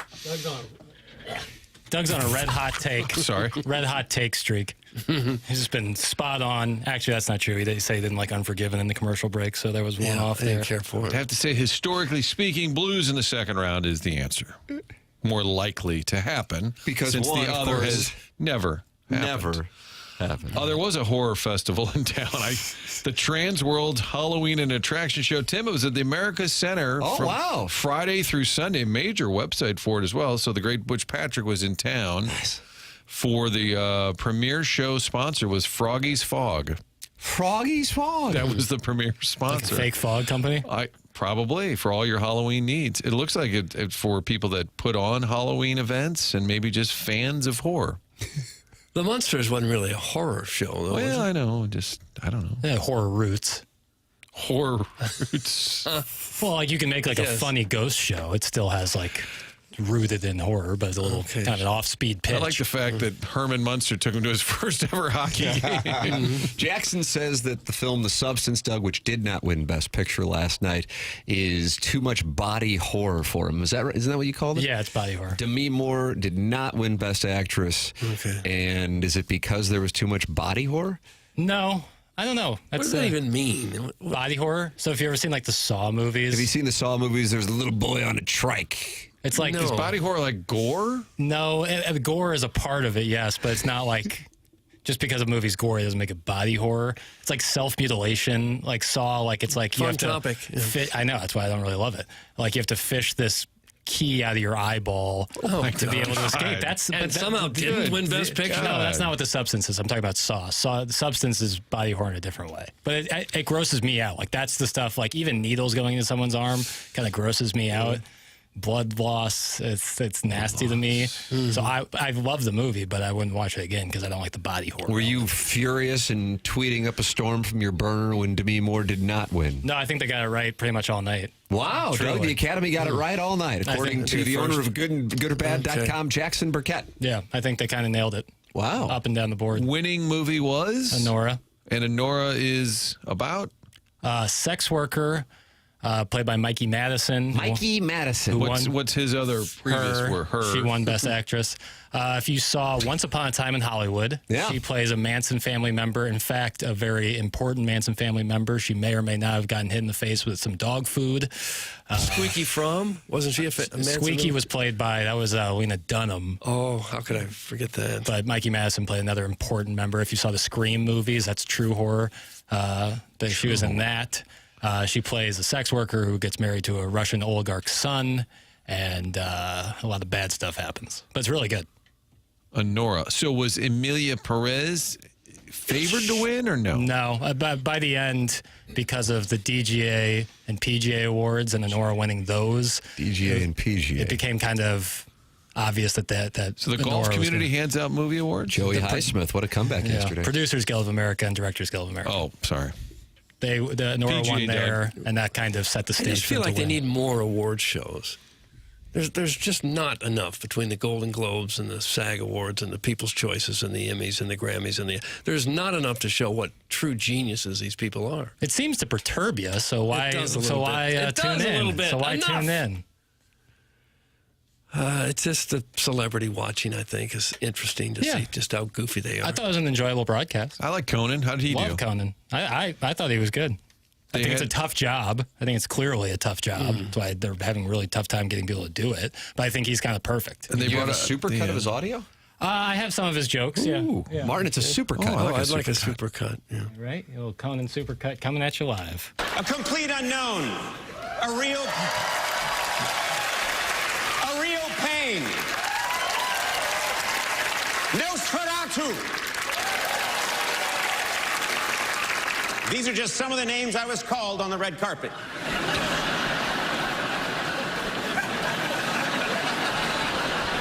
I think two are fair.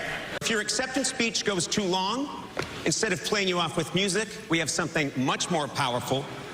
We'll cut to John Lithgow in the audience looking not angry, but slightly disappointed. Well, we're halfway through the show, which means it's time for Kendrick Lamar to come out and call Drake a pedophile. There you go. A little supercut. I think that was a supercut of Conan O'Brien hosting the Oscars last night. What made that different from like a montage? That's a good question. I was synonym. I would call that a synonym. Okay. There wasn't like kind of upbeat music. Like David Bowie wasn't playing in the background. They had the LA firefighters read some jokes. That was good. Kind of like a Letterman bit kind of thing. I thought that was good. And the one guy read the joke, and it said, Timothée Chalamet did such a great job singing. He was such a good singer, they thought maybe he couldn't get the part. Yeah. Good Bob Dylan joke. I liked the LA firemen out there. Jackson, of the 10 films nominated for Best Picture, how many did you actually see? I think 8. Wow. Oh, Lord. I think 8. Yeah, I did not see Emilia Perez, and I didn't see... I can't remember. I'm Still Here, maybe? I didn't see that one. And you thought that the best film you saw won Best Picture? Yes. Honora was 3 on my list for 2024.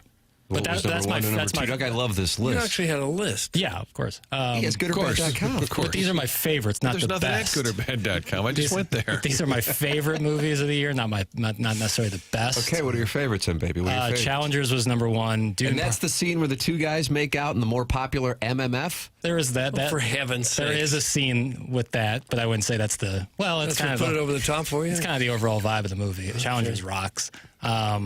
Dune Part 2 was number 2. Just that's a personal thing. I love Dune. And then Honora was 3. So Peg, there's the it was the right, for me at least, it was the right winner. I didn't see Wicked 7. I saw 7. I didn't see Wicked and never will. Kim and I thought about seeing The Brutalist on Saturday. We were looking at movies, but it was 3.5 hours. It is 3.5, and there's an intermission. I'm concerned about Ariana Grande. It looks like she hasn't eaten in 6 months. She's quite thin. I mean, really terribly thin. You wonder if she's sick type of thin. I don't think she's sick. Well, if she was bloated, people would call her fat, Do you watch the Oscars alone, or do you have a little watch party? Yeah, do you have a watch party? Sometimes I watch with my mom. My mom loves it. She's a former movie critic herself. But no, I watched Han Solo yesterday. Okay. With a little notepad? No notepad. Once Honora, like even from the get-go, won the screenplay, best original screenplay, I was like, okay, there it kind of is. They're gonna. It's like when Auburn won the conference title. Yeah, it was like it's a little anticlimactic. It was kind of obvious at that point. I was curious to see if Mikey Madison would still trump Demi Moore for that. And you feel like the Academy got that right? Yes, I thought the Academy got it right with Mikey Madison. Okay. Well, if you're going to give Honora the best picture, the movie doesn't work unless Mikey Madison's really good. And so if it wins best picture, then therefore she should win best actress. And I feel pretty confident about that. You think Dune 2 is the second best movie last year? Really? Okay, nerd. That's some big tough. That didn't feel good. That didn't feel good. I made sure to preface by saying these are my favorite movies. You cannot argue with me what my favorite is. I did not say these are the best, because who the hell cares what I think? But I can tell you what my favorites are, and Dune 2 is my second favorite. There you go. Any of these movies you think we'll still be watching 30 years from now? I said, I remember when that came out. Boy, that sure is great. Yeah, I think a lot of them. I think The Brutalist is certainly one. Nora, I think, absolutely will be. Yeah. I think it's tough to tell in the moment, but yeah, I do think so. I think Mikey Madison's going to go on to have a great career, and this is going to be like a jumping off point. So, yeah. A jumping off point. Well, one guy we could ask about that is Mark Milton. After you do your taxes, you may want to jump off a bridge or something. But Mark Milton is there to help you through that. Or if you have any kind of problems with the IRS, that's what he really specializes in. Maybe you've got unfiled tax returns or tax liens, bank levies, wage garnishments, keeping you up at night. Or worse, you could be facing IRS criminal investigation. This is serious stuff. You can't put it off and think it's going to go away. Mark Milton is right there to help you. He is at STLTaxLawyer.com. Mark started his legal career with the Department of Justice Tax Division in Washington, D.C., where he represented the IRS in tax cases around the country and even received the DOJ's Outstanding Trial Attorney Award. This is absolutely one of the best guys in the country for this. Mark now helps individuals and small businesses solve their tax problems. So if you have any kind of problems with the IRS and the godforsaken tax man, contact Mark Milton at STLTaxLawyer.com today, and you'll be saying, no, I'm not guilty. I'm with Milty. Remember, the choice of a lawyer is an important decision and should not be based solely on advertisements. Email in for our Design Air Heating and Cooling email that it is a brand new month, and that means the standings are all even at zeros. Can you beat Buck Swope? Can you beat the self-made stay-at-home Ladue mom? Now is your chance to compete with the greats the morning after at InsideSTL.com. Tim McKernan, Doug Vaughn, Martin Kilcoyne, Jackson Burkett, Chairman Kurt manning the 101 ESPN phone lines at 314-974-0101. This is TMA, presented to you by Brown and Crouppen on 101 ESPN and the TMA YouTube channel.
You like this, Doug?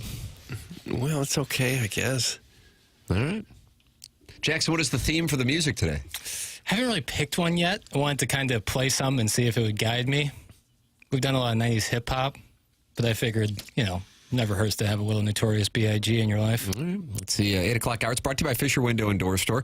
The show's called The Morning After, and it is the month of March, and it's a brand new month, so you can compete from a 0, 0, 0, 0. Everybody's got zeros place with all the greats in the design, air, heating, and cooling email today. The Morning After at InsideSTL.com. That comes your way at 10:50. Gabe DeArmond is going to be with us, brought to you by James Carlton.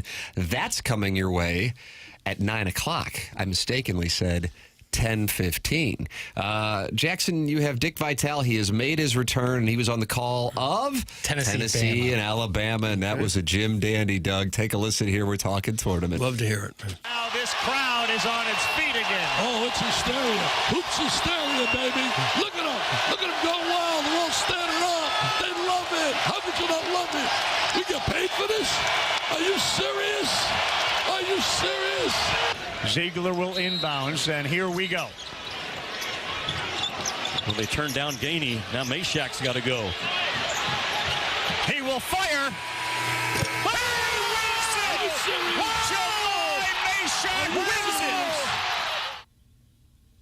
Dickie V. Okay. It's so good to have him back. Doug didn't like it, I can tell you. You didn't like the edit. You didn't like the edit. The edit ending. was real rough. A little more for a buzzer-beating shot. You wanted a little more flavor. Yeah. Doug, nothing new from Ladorty since Friday on the Blackatology. Okay. But Jeff Borzello has just released his picks for all 31 men's college basketball conference tournaments. Oh, for heaven's sakes. Doug, who do you like in the SWAC? I like that club that's playing the best right now. I think we all know who that is. Arch Madness here. Who do I think is going to win March Madness? Arch Madness. That's right. Let me check. Bradley. Let me see. No, who's I'm sorry. playing well. Charlie Marlowe vehicle. How about Drake? Yes. Okay. Well, they are the favorites. Yeah. 42%. And Borzello has them winning it. Do you want to know who wins the... Missouri State's had a rough year. They're 2-18 in the league. You calling for Conzo? Yeah, seriously. That's a rough year. You might be wondering why he came back. You get that Mizzou money on the way out, just kind of enjoying life in Florida. Like, sure, I'll coach again. Oh, what am I doing? Doug, do you want to know who's going to win the SEC tournament? The SEC, how about Who do you Auburn? think it's going to be? Auburn. Jeff Borzello has Florida win it. Okay. That's Cowherdian. To go against the grain. Jackson, do you agree with that take? One more time, I'm sorry. I was changing the name. Oh. Who do you think is going to win the SEC conference tournament? And Jeff Borzello has Florida win it. Ooh. I'll be bold and say Auburn. I'll be real bold and say that the best team in the country is going to do it. Yeah. And what about the Big Ten tournament? Not as obvious, even though Michigan State's having a great year with Tommy Izzo. I kind of like Wisconsin. I know Wisconsin literally just lost to Michigan State, but I really like the way Wisconsin played. Like Greg Gard.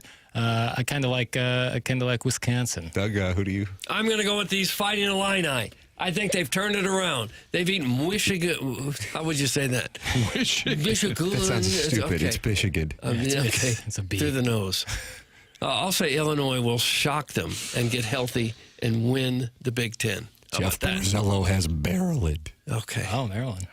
They can play. All right. I like the Wisconsin play for the Big Ten tournament. Then maybe a first-round flame-out. Yeah, I can see that. But I think, Wisconsin's a good play. There's like 4 teams in the Sun Belt Conference who are all claiming co-conference champions. I saw this over the weekend because they don't do tiebreakers in their conference. Doug, do you have a problem with the SEC determining the women's #1 seed with a coin flip? Oh, I don't really have much of a problem with that because I could care less. Oh, wow. Is that a problem? Wow, Dawn Staley joins us now. Okay. He's going to berate your ass. I really don't care who gets the #1 seed there. Sometimes in the World Cup, they draw lots, and that's how they decide some things. I don't like that. Yeah, it seems a little weird. Yeah. Would it be better if Greg Sankey did rocks, paper, scissors against Dawn Staley? That'd be kind of, I'd tune into that. They don't have any kind of criteria they could run down to pick a #1 seed? points for, points given up? I'm sure they could, but they don't. Why? Well, what do I look like? Crowdsourcing. Guy with the answers? Yeah. Are you loading in total packages neighbor? Southside Porta Potty Peaker? No, these are the new names. I wrote Jackson down some will change names during this first week of the month, and he has been busy as a little beaver.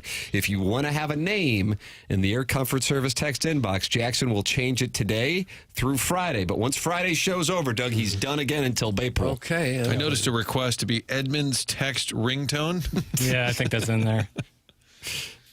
Yeah, I'm working it, so just be patient. Sometimes it might not show up on the first day, but day 2 it will, so just relax. I'm changing mine. I'm Edmonds is busy farming.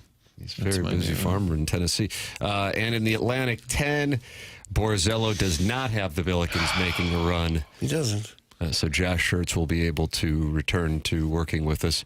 He's got VCU as winning his tournament. Chalk. Yeah, it is chalk. But well, I'm going with the Billikens. If these Billikens can just get hot, they can win this baby. Win the whole thing. Well, they can win the A-10. All right. I don't want to root against a team that I really want to win. Well, yeah.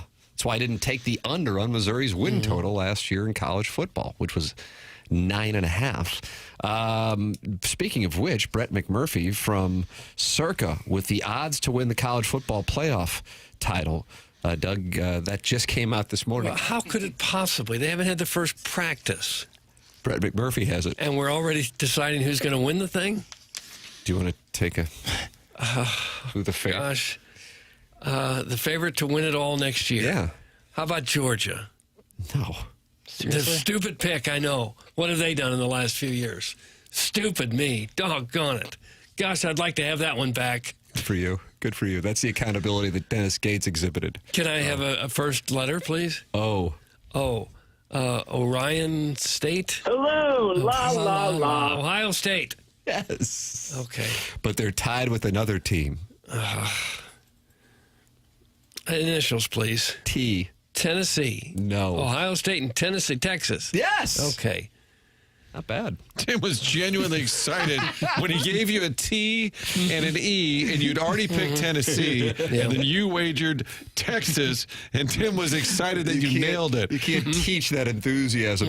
For the record, Missouri and Illinois are both 150-1 to win the national championship. Value, Doug. We should probably at least have a practice before we decide who's going to be. Because you practiced over the weekend. Coach Drink said they've got some new energy. Yeah. What would you expect him to say? God, we look terrible. New players? People look bored. New energy. Alan Dadeville is a big Georgia fan, and he says it is a dumb pick, Doug. Dog's O-line sucks something awful. That's Alan Dadeville, and he's down on his dog. All right. Come on, babe. Put the bag No, don't do it. Drop it. Oh, they got him. Oh. Right in the chest. He felt like he'd been gored by a bull. Mr. Siders, who has been prominent in the TMA text inbox for a number of years, as Mr. Siders, wants to change his name to Jackson Zaddy. Will you change Mr. Siders' name? Because he's your Zaddy? You will not. Whoa. You denied it. Denied. Yeah, some people are kind of synonymous with their text name, and I cannot. Harrison's brother Mastered in the prime example. And does their behavior make me not want to change it as well? Maybe. You know, I have to look inward, but that doesn't change the fact that your request has been denied. There it is, Mr. Siders. You will not be Jackson Zaddy. Okay. Gabe DeArmond is going to join us coming up here in a matter of moments. Brought to you by James Carlton of the Carlton State Farm Insurance Agency. James is online at carltoninsurance.net. It was 6 years ago this month that I made the switch to James Carlton permanently, and I'm thrilled that I made that decision. He had been advertising on the podcast and on TMA for a couple of years, and I thought, you know what? It's my responsibility to put my family with the best when it comes to insurance. James Carlton is the best, and so that's what I did. And the customer service that we have received is living up to the billing. Online at carltoninsurance.net or call 314-961-4800. And here's the question I ask. Has your insurance gone up year over year? Good chance the answer is yes. If that is the case, you have nothing to lose by calling 314-961-4800 right now to see if they can save you money at James Carlton, and there's a very good chance that they can. James Carlton, Carlton State Farm Insurance Agency, sponsor of Gabe DeArmond, coming up next here on TMA 101 ESPN.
This is Action Jackson with a SportsCenter update brought to you by Saliga Heating and Cooling. South Carolina women's gets their share of the SEC title and the number 1 seed on a coin flip. That's right, a coin flip decided the South Carolina Gamecocks to get the number 1 seed in the SEC women's tournament. That was another SportsCenter update brought to you by Saliga Heating and Cooling, an independent American Standard heating and air conditioning dealer.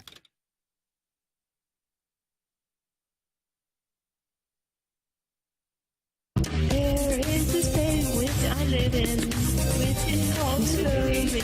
It is called Missouri. Jackson Burkett will be there on Saturday when they're playing this song at 11 a.m. when Big Blue Nation comes to Columbia. You will be there, right? Plan. I live in Missouri. Is that auto-tune right there? It sounds like auto. I just don't know. T-Pain? The video is South Park-ish. I've never seen the video before. Nor have I. What is going on?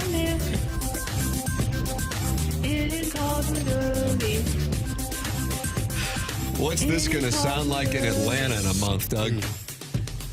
You think they'll play that? I would imagine they would. They're missing out if they don't.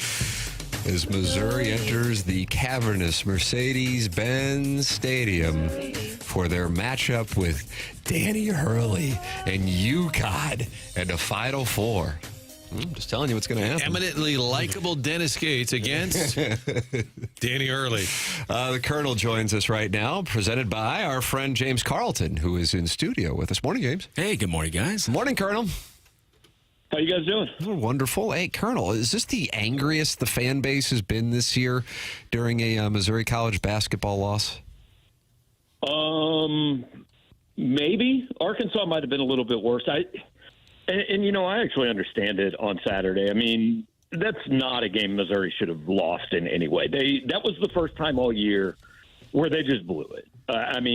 Texas, they didn't shoot well. Arkansas, hey, they didn't have one of their guys, and there were some reasons. They just blew that game on Saturday. And I came off that game feeling worse about that loss than any other loss this year, so I understand why the fans did as well.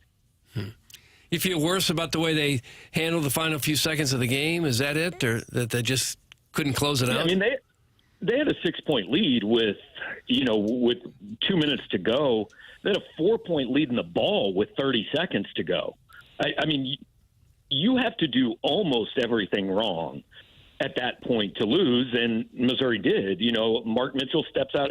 Well, first Tamar Bates passes up a potential layup. I actually didn't think that was a terrible play, but he throws it to Mark Mitchell, who then steps out of bounds. Yeah. Then with 0 time going off the clock, Jacob Cruz commits a foul that you absolutely cannot commit. So a 4-point lead turns into a 2-point lead. Then Missouri actually made its free throws. But Vandy makes, I have no fault for the Jason Edwards 3. I mean, Caleb Grill was close to him. You can't foul there. That was a good shot. But the one at the end, I mean, the only way you can go to overtime and potentially lose the game is by doing what Missouri did. You cannot leave the best shooter on the floor. And Missouri did. Now I agree. Yes, they should have fouled. The clock was at kind of a weird time. Vandy got the ball with 9 seconds left, and that, like, you don't foul with 6 seconds left because then they're going to get the ball back and you're going to have to, do it again. So I didn't mind not fouling then, but once you get down to 4 or 5 seconds, you probably should foul. And if you're not fouling, at least just guard the best shooter on the floor. Well, Dennis Gates said after the game that he took the blame and that he should have called timeout, that they should have fouled. It was pretty candid by him in terms of just owning it. Yeah, and look, that's, you can't go back and change the result, right? So that's all a head coach can do at that point. Now, the concerning part for Missouri fans is that is the second time this year, right after a game, Dennis Gates has said, I should have called the timeout and didn't. You got to learn after the first time. And he had the timeout that he could have called before Vanderbilt took the ball in bounds to set his defense and just to tell everybody on the team, look, the only thing we can't do is give up a 3. I think you should know this, but just in case. But then I didn't understand why he didn't call a timeout after the Vanderbilt basket. Yeah, like you have 2.3 seconds left. That is enough time to set up something besides Tamar Bates throwing the ball up from 55 feet. I mean, is it probably going to work? No, it takes like a Leitner-like play or, a Tate George play or something in the NCAA tournament or a Bryce Drew, but it can be done. And Missouri just didn't even make an effort. Gabe DeArmond, our guest, presented to you by James Carlton of the Carlton State Farm Insurance Agency. What was the other game that you look at it as a miss with him talking about it being Texas A&M? Texas A&M, yeah. He said, he should have called timeout to set his defense or to substitute or whatever before Wade Taylor's three. Colonel, you write in your PowerMizzou.com 10 things for a Monday morning that what we learned on Saturday reinforces that Missouri could win every game that they have left, or they could lose every game they have left. They travel to Oklahoma, host Kentucky, and then you have the SEC tournament, and they're going to be playing a really good team there no matter what. And then the NCAA tournament. You see this team as having a wide range of outcomes. Yeah, I think they are like almost everybody in the country. I think we would be shocked if Auburn, Alabama, Duke, Houston, and Florida lose in the first round. And don't get me wrong, it would be a pretty big surprise for like Tennessee or Texas Tech or somebody, but not impossible. So I think there are 6 teams that you look at and go, there's pretty much no way, 5 or 6 teams, pretty much no way they're losing in the first round. Beyond that, Missouri's going to be facing, probably a 12 or 13 seed. Heck, there's one of those almost every year. Missouri just lost to Arkansas and Vanderbilt, and the team they will face in the first round probably is going to be fairly similar to Arkansas and Vanderbilt or Texas. So, I think the vast majority of teams in the tournament, like we've talked, there are 20 or 25 teams who should think maybe they can go to the Final Four. I think there are also 20 or 25 of teams that say, yeah, we could go to the Final Four, but you better watch out on Thursday or Friday. Gabe, Coach Gates did own up to not using the timeout when he thought he should have. And I was listening to your postgame show on the Power Mizzou YouTube channel, and one of your callers was complaining that he had done too many interviews that week, one of which was on this program. Do the gentlemen in this room need to hold themselves accountable on this one? You, James. That's the right question. Not in any way. Look, I get it. People get angry after games, but we say a lot of stupid things. That was a stupid thing to say. Hey, and on the football front, obviously a good day in Indianapolis. Does Armand Membu? I'm going off the cuff here. Does he have a chance to be the highest drafted Mizzou player ever? I'd have to go back and I think wasn't Justin Smith number 2? Yeah, he was, and then Gabbard I think was top 10-ish. No. So yeah. I think he has a chance to be top 10, but not the highest draft. I think Sheldon was 4 or 5 too. So he has a chance to be top 10 certainly, and I think will be the highest drafted Missouri player this year, maybe the highest drafted offensive lineman in the draft. You think Luther Burden could wind up being a member of your Kansas City Chiefs? No, I don't think so. Number one, I think he will be gone before then. Yeah. Number two, just, I kind of go through this every year because there is obviously a lot of overlap between Chiefs fans and Mizzou fans, and they want the Chiefs to take every Mizzou player. The Chiefs can't take a wide receiver in the first round. They just need too many other things. And how about Brady Cook, who was very impressive during the Combine? He must have helped his stock a lot. It helped.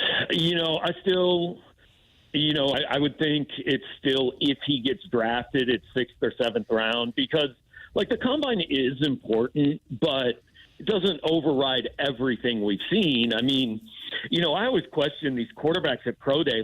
You should look good throwing at Pro Day. There's no defense. This isn't in game somebody's blitzing you. This is just throwing balls to wide receivers that aren't being covered largely. And I'm not taking away from what Brady did. I'm just saying I don't think that performance probably vastly changes the outlook come April. I think it's still, hey, maybe in round 6 or 7, but probably at least 50-50 that it's undrafted free agent route. I think the good thing is he's on teams' radars. They saw him in person, so teams that might not have been thinking about him, might now think about him as an undrafted guy or with one of those last picks or two. But he's going to have to go into a camp and, fight to be either a backup or probably even more likely in year one is that third guy on the roster and then, go compete to be a backup.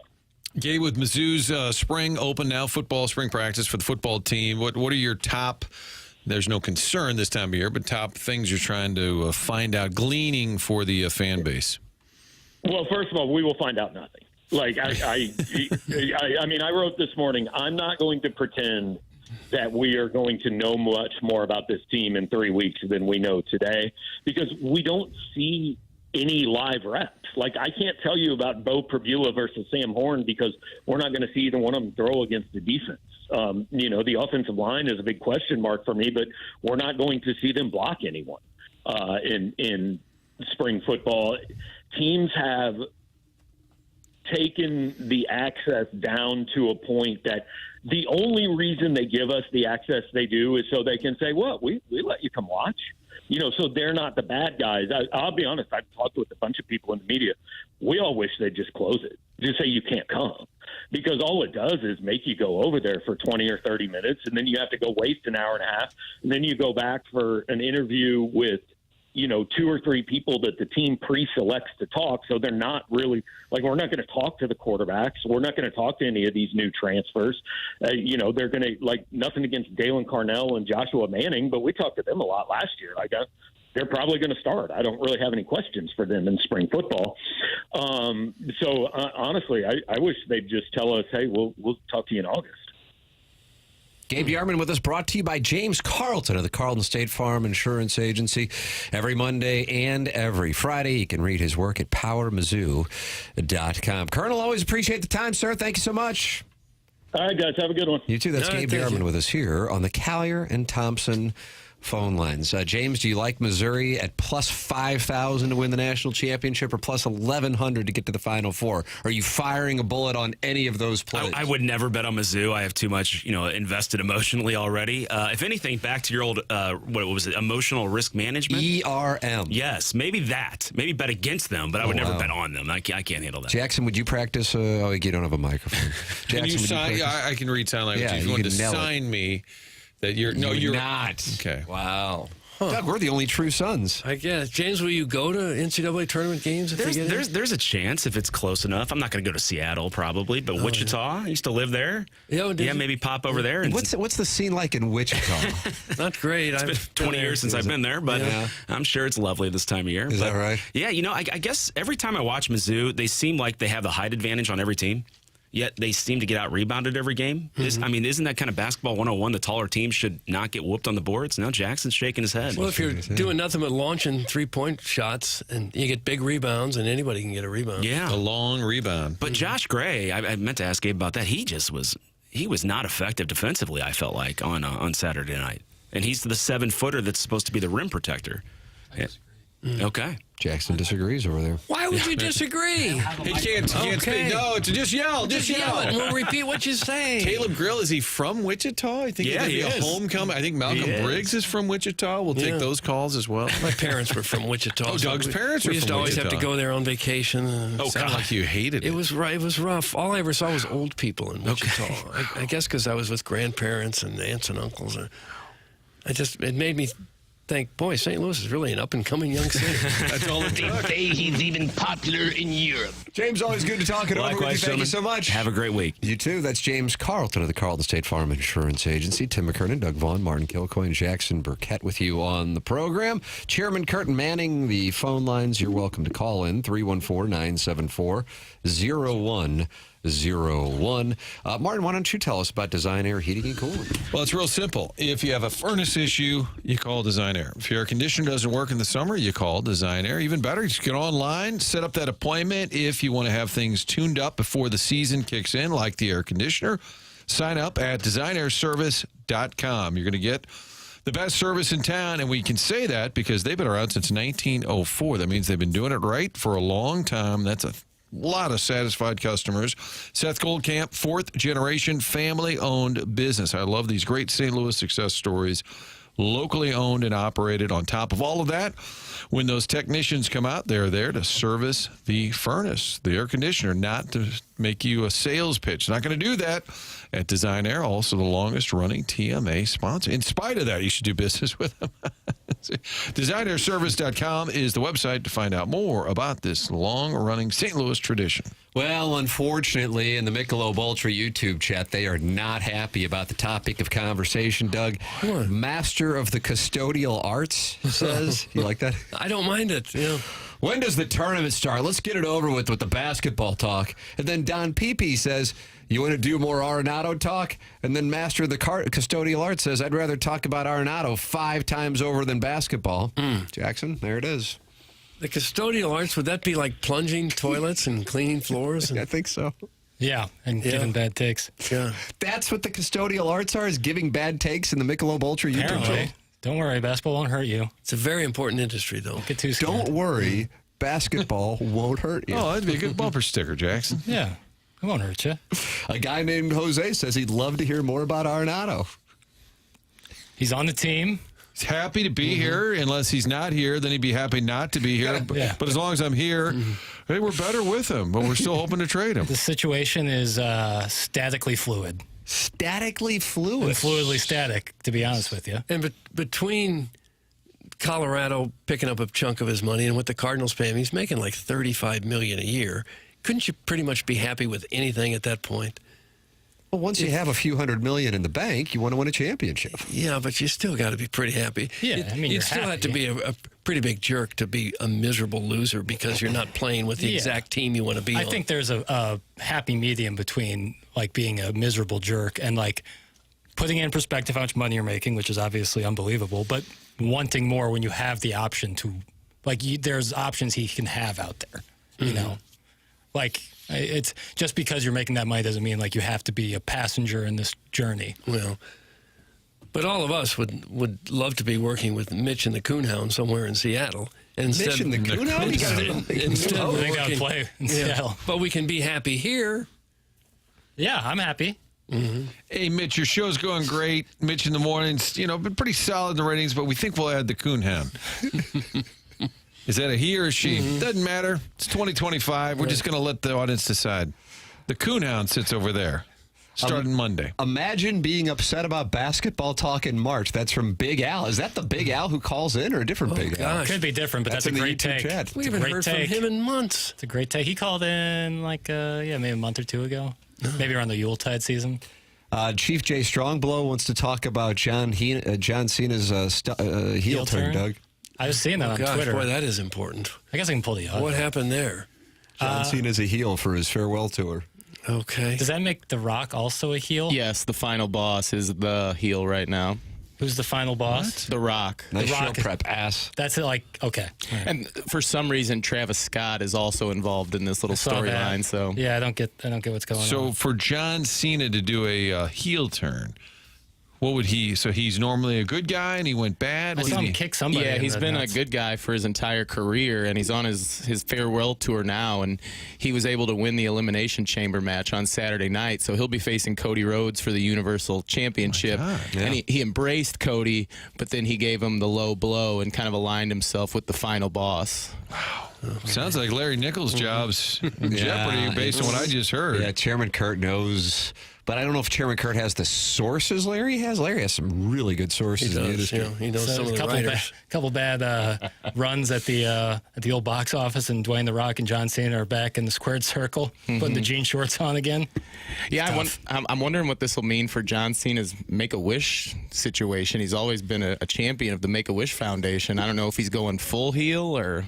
It'll be interesting to see how it all plays out. Now we're talking about the WWE? WTF? That's from What's Eating Albert Pujols. I have a feeling that those who would hate basketball would really love the WWE. Now, what does that mean right there, Doug? There's something going on with that comment, and I want to deep dive. If I had to guess, if I had to guess. Although I could see basketball in WWE. So the Venn diagram that you've created mentally is that If you love the WWE, you don't like the basketball talk. And if you love the basketball talk, you don't like the WWE. Is that what you're saying? More so the on former. The show? More so the former.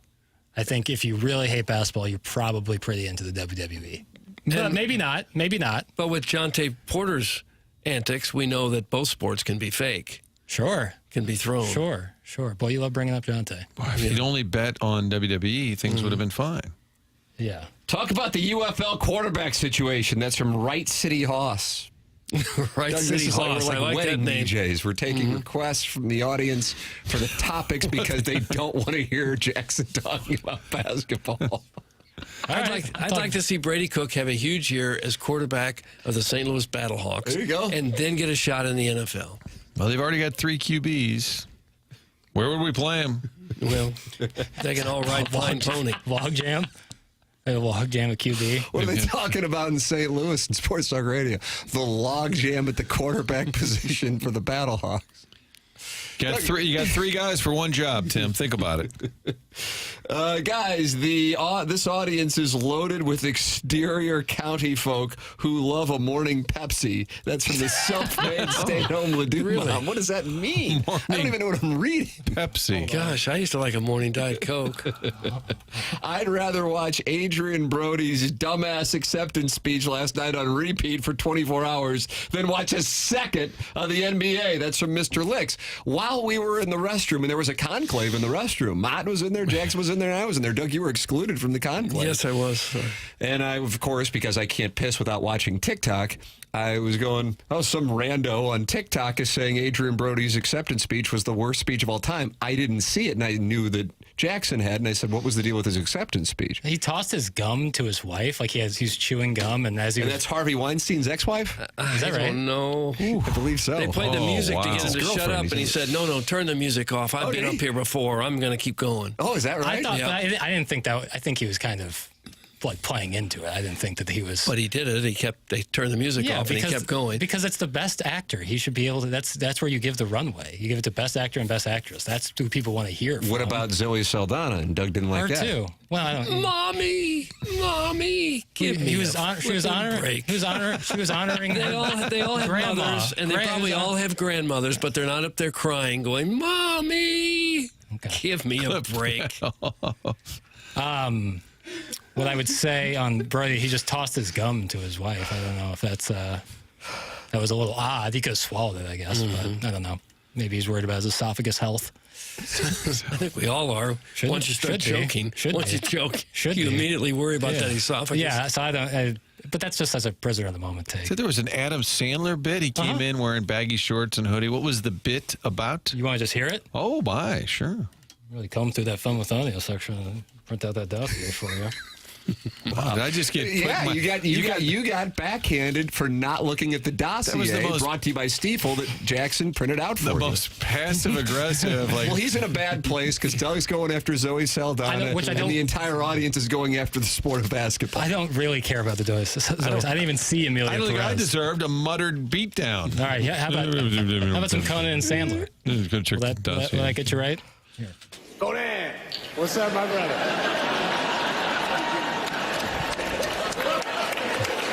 What's going on, man? Adam, what are you wearing? What are you doing right now?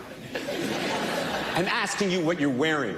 Nobody even thought about what I was wearing till you brought it up. You're dressed like a guy playing video poker at 2 a.m., Adam. And you know what? I don't care about what I wear or what I don't wear. Did my snazzy gym shorts and fluffy sweatshirt offend you so much that you had to mock me in front of my peers? Hey, I'm sorry. Adam, I apologize. I'm going. I'm going to go off. I go. Yeah, I'm leaving. You are all welcome to join me for a game of 5-on-5 basketball at Veteran Park tonight. Midnight tip-off, the guy from Nostarafu. Where is he? He's on my team. One more thing. Shut There you go. Little Sandman. Okay. Sandman. Well, Sandler at the Oscars. And that's when Conan should have said, and this is the only time you'll hear Adam Sandler and Oscars in the same sentence. And then you would say, oh, no, remember that dark turn? Nominated for Uncut Gems. And then the dark turn he had where he threw something through a plate glass window. Punch Drunk Love? Yes, that. Paul Thomas Anderson vehicle. What about Happy Gilmore? Nothing for that? They're making a second one. I think they actually have already done shooting it. I think you're correct. He didn't win anything for the first one? No. Highway robbery. Oh, my God. Of course, Jackson defends Adrian Brody. That's from Mr. Licks. Yeah, I like Adrian Brody a lot. Hey, Doug, Adrian Brody is hung like a Kentucky thoroughbred. Look it up, ass. That's from the self-made stay-at-home Ledoux mom. She won the month of January, designer. You can look that up? Oh, Doug, here we go. HR I'm not line going one. to. If you thought that bit was funny, you probably tucked T-shirts into jean shorts. That's from Wedding Town. I mean, Jackson, they just don't like anything. I like Adam Sandler. That wasn't his best bit. No, I prefer more subdued Sandler. Than What like would be a subdued Sandler? Subdued Sandler, Punch Drunk Love, as Martin just mentioned, is a great example of that. I like more of that stuff than like the Billy Madison stuff, like of the ridiculous voices and like the baby voice. Isn't my favorite Sandler, but I take the go with the bad. I think Sandler in the crowd at the Oscars, I like the idea. I just didn't like the bit. I think it could have been him and Conan are like neighbors and like best friends. I think there's something there because he doesn't really fit typically. You think the Oscar crowd, and that's why he's not dressed up. I think that could have been the bit. Like, what are you doing here? You weren't invited. Like something there. Could have been something. Anyway. I see what you're saying. It's tough, and also it doesn't. Never like anytime you do something like that, it doesn't play well on radio. Like. Well, did it play well I cut on it. TV? I guess that's my fault. No, that's not your fault. Did the actual bit? No, I don't. Jackson's in dark place. It's not your fault. If Missouri guards the 3, none of this is happening right now. That's very well could be the case. I was in a sour mood. Wow. I was truly in a sour. You got to have that one. You got to be actually a great win. On your resume. Probably be the third best road win. Tim, you know what I'm doing over here? What do you got going on? I looked up famous people from Wichita. I couldn't help it. Doug's grandparents were from Wichita, or your parents are from Wichita? Parents there. My dad played for Wichita State basketball. Shocker. Give us a hint. Mm-hmm. One of the greatest running backs of all time. Oh, yeah, Barry Sanders. Barry Sanders from Wichita. Yeah. One of the great guitarist rock stars, had success on his own and with a major American band. Do we have initials on that one, please? J.W. Oh, Jimmy Williams? No. Jerry Waskuski? Life's been good to him. Life's been very... no, that's Sammy Sosa. Jimerson Wyandotte? I don't even know who that is. Joe Walsh. Joe Walsh. Thank you, Tim. Oh, Joe Walsh. okay. Life's been good. He's one of those guys who talks like this, but when you hear him sing, he sounds normal. But when they interview him, this. Kirstie Alley is from Wichita. Really? From Cheers fame. Okay. And then Jeff Probst, the host of the, what is the race or something? Okay. The Great Race? Or The Amazing Race? Survivor. Yeah. Yeah, pretty good. They don't have Malcolm Briggs on here. This is, I was conceived in Wichita, born in Cincinnati, but Paps tapped that ass in Witchy. That's from the recovering alcoholic from Belleville and Webster Groves. So now we don't just say where we were born. You have to list where you were conceived. Do your parents release that kind of information generally? On the birth certificate? It's a tough conversation. It is. You use you the just term assume like not have. conceived because it sounds better than, the more casual way of saying it. Mm-hmm. The Venn diagram of Sandler fans, WWE fans, and people who no longer can see their feet is a perfect circle. That's from Doug's prison wallet. No, Sandler's a gem. Sandler's a gem. I like him. Adam Sandler's And he just beat the stuffing out of Bob Barker. Just really took his measure. Bob Barker got him. But they got both. Each got some licks in. If you remember the line. Spoiler alert. The price is wrong, and it's a word that you'd have to. It's tough, and I don't want to have to explain it to anyone's kids. Thank you, The my price is children in wrong, particular. comma. You know the word I'm talking about. Yeah. Then Barker gets him right back. Little 1-2 combo, no biscuit. Well, I thought Bob Barker got knocked into the pond or something, didn't he? Eventually, yes. Yeah. I have to go to Wichita for work, and I'm still looking for the nice part of that town. That's from Lady Gaga's meat suit. Oh, gosh. I've never been to Wichita. Well, the Tigers are going to be there here in a couple weeks. You might want to put that near the back of your must-do list. What a surprising spot for an NCAA tournament location. I mean, when you're taking a look at where they go. Yeah. I said the Final Four is in Atlanta. It's in San Antonio. Regionals in Atlanta. Got it. Finals in San Antonio? Newark, Atlanta, I'm pretty sure. So you just jinxed them, Tim, that they won't be able to get to the Final Four? I think that's It's on definitely me. San Antonio. I really am betting Missouri to go to the Final Four and win the national championship. I'm just too emotionally leveraged. That's why I won't do it. There's no amount of money. 2019 Blues. There's no amount of money that would make it better or worse. It's just all. If they go, that's all that I need. Emotional currency. Human capital. What's that? Is that a Moism? Whatever Mo says. Yeah. Tee up Oklahoma this week. Beat Kentucky at home. It'd be a nice way to close it out. Yeah, it's the way you have to close it out. You got to win the next two. Go high, get high. You finish 12-6 in the SEC. That'd be great. Yeah, and you don't want a losing record in March. That's what you just don't want. Doug, no losing record in March. Dr. Brandon Pryor doesn't have a losing record in any month. He's at 100 West Dental, 100westdental.com.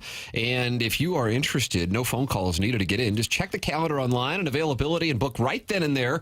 It's a very procedure-specific approach to dentistry. No insurance, that's not a problem. The membership plan aids in the costs of dental work for those who don't have dental insurance. They have a huge offer going on right now that if you mention my name, you get $1,000 off Invisalign. 100westdental.com. $1,000 off Invisalign by mentioning my name at 100 West Dental. And if you're on the fence about Invisalign, they have a digital scanner that can show you a simulation of what it'll look like before you even go through with it. It's 100 West Dental online at 100westdental.com. 9:33 in St. Louis. Time check brought to you by Clarkson Jewelers. Tim McKernan, Doug Vaughn, Martin Kilcoyne, Jackson Burkett, and Chairman Kurt with you. This is TMA presented to you by Brown and Crouppen on 101 ESPN. We're in the Mark Hanna Evergreen Wealth Strategies 9 o'clock hour. Watch the show at youtube.com/TMASTL. This is TMA.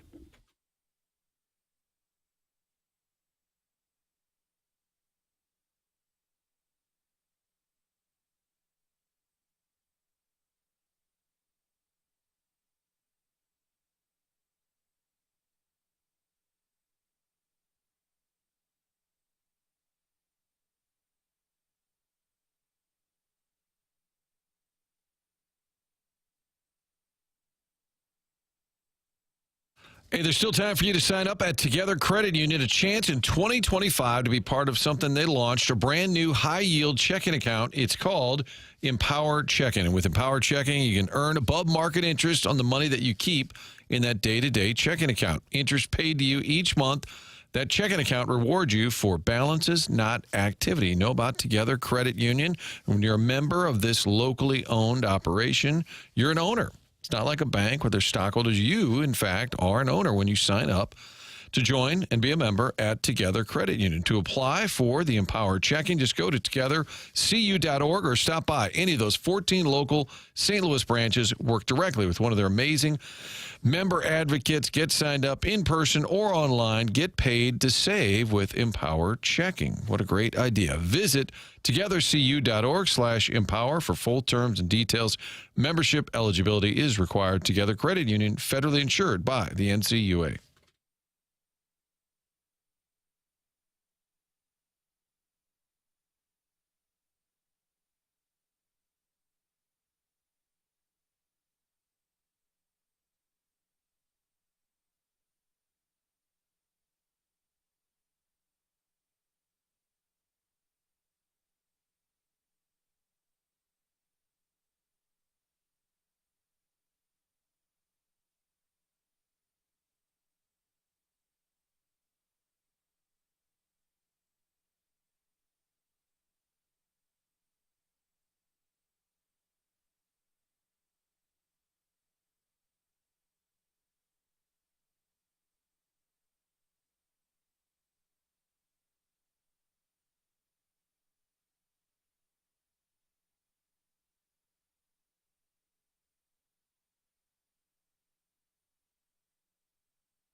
Doug, this song would be played in 24% of 1980s films when the lead character would experience a little momentum before the resolution of the plot. And it's Katrina and the Waves. Am I right? Is it Katrina and the Waves? Walking on Sunshine? I think so. I don't think 88. So I'm going to go 86 to get myself 85 and 87. That's I'll say 86 and a half. I got 83 right here. Oh. That's wrong. Oh. That is absolutely wrong. I got 83. No, 86-ish. Thank you, Martin. Okay. Yeah. Okay. Now hold on. What? Now I'm saying 1985. So I win. Yeah, that's a W.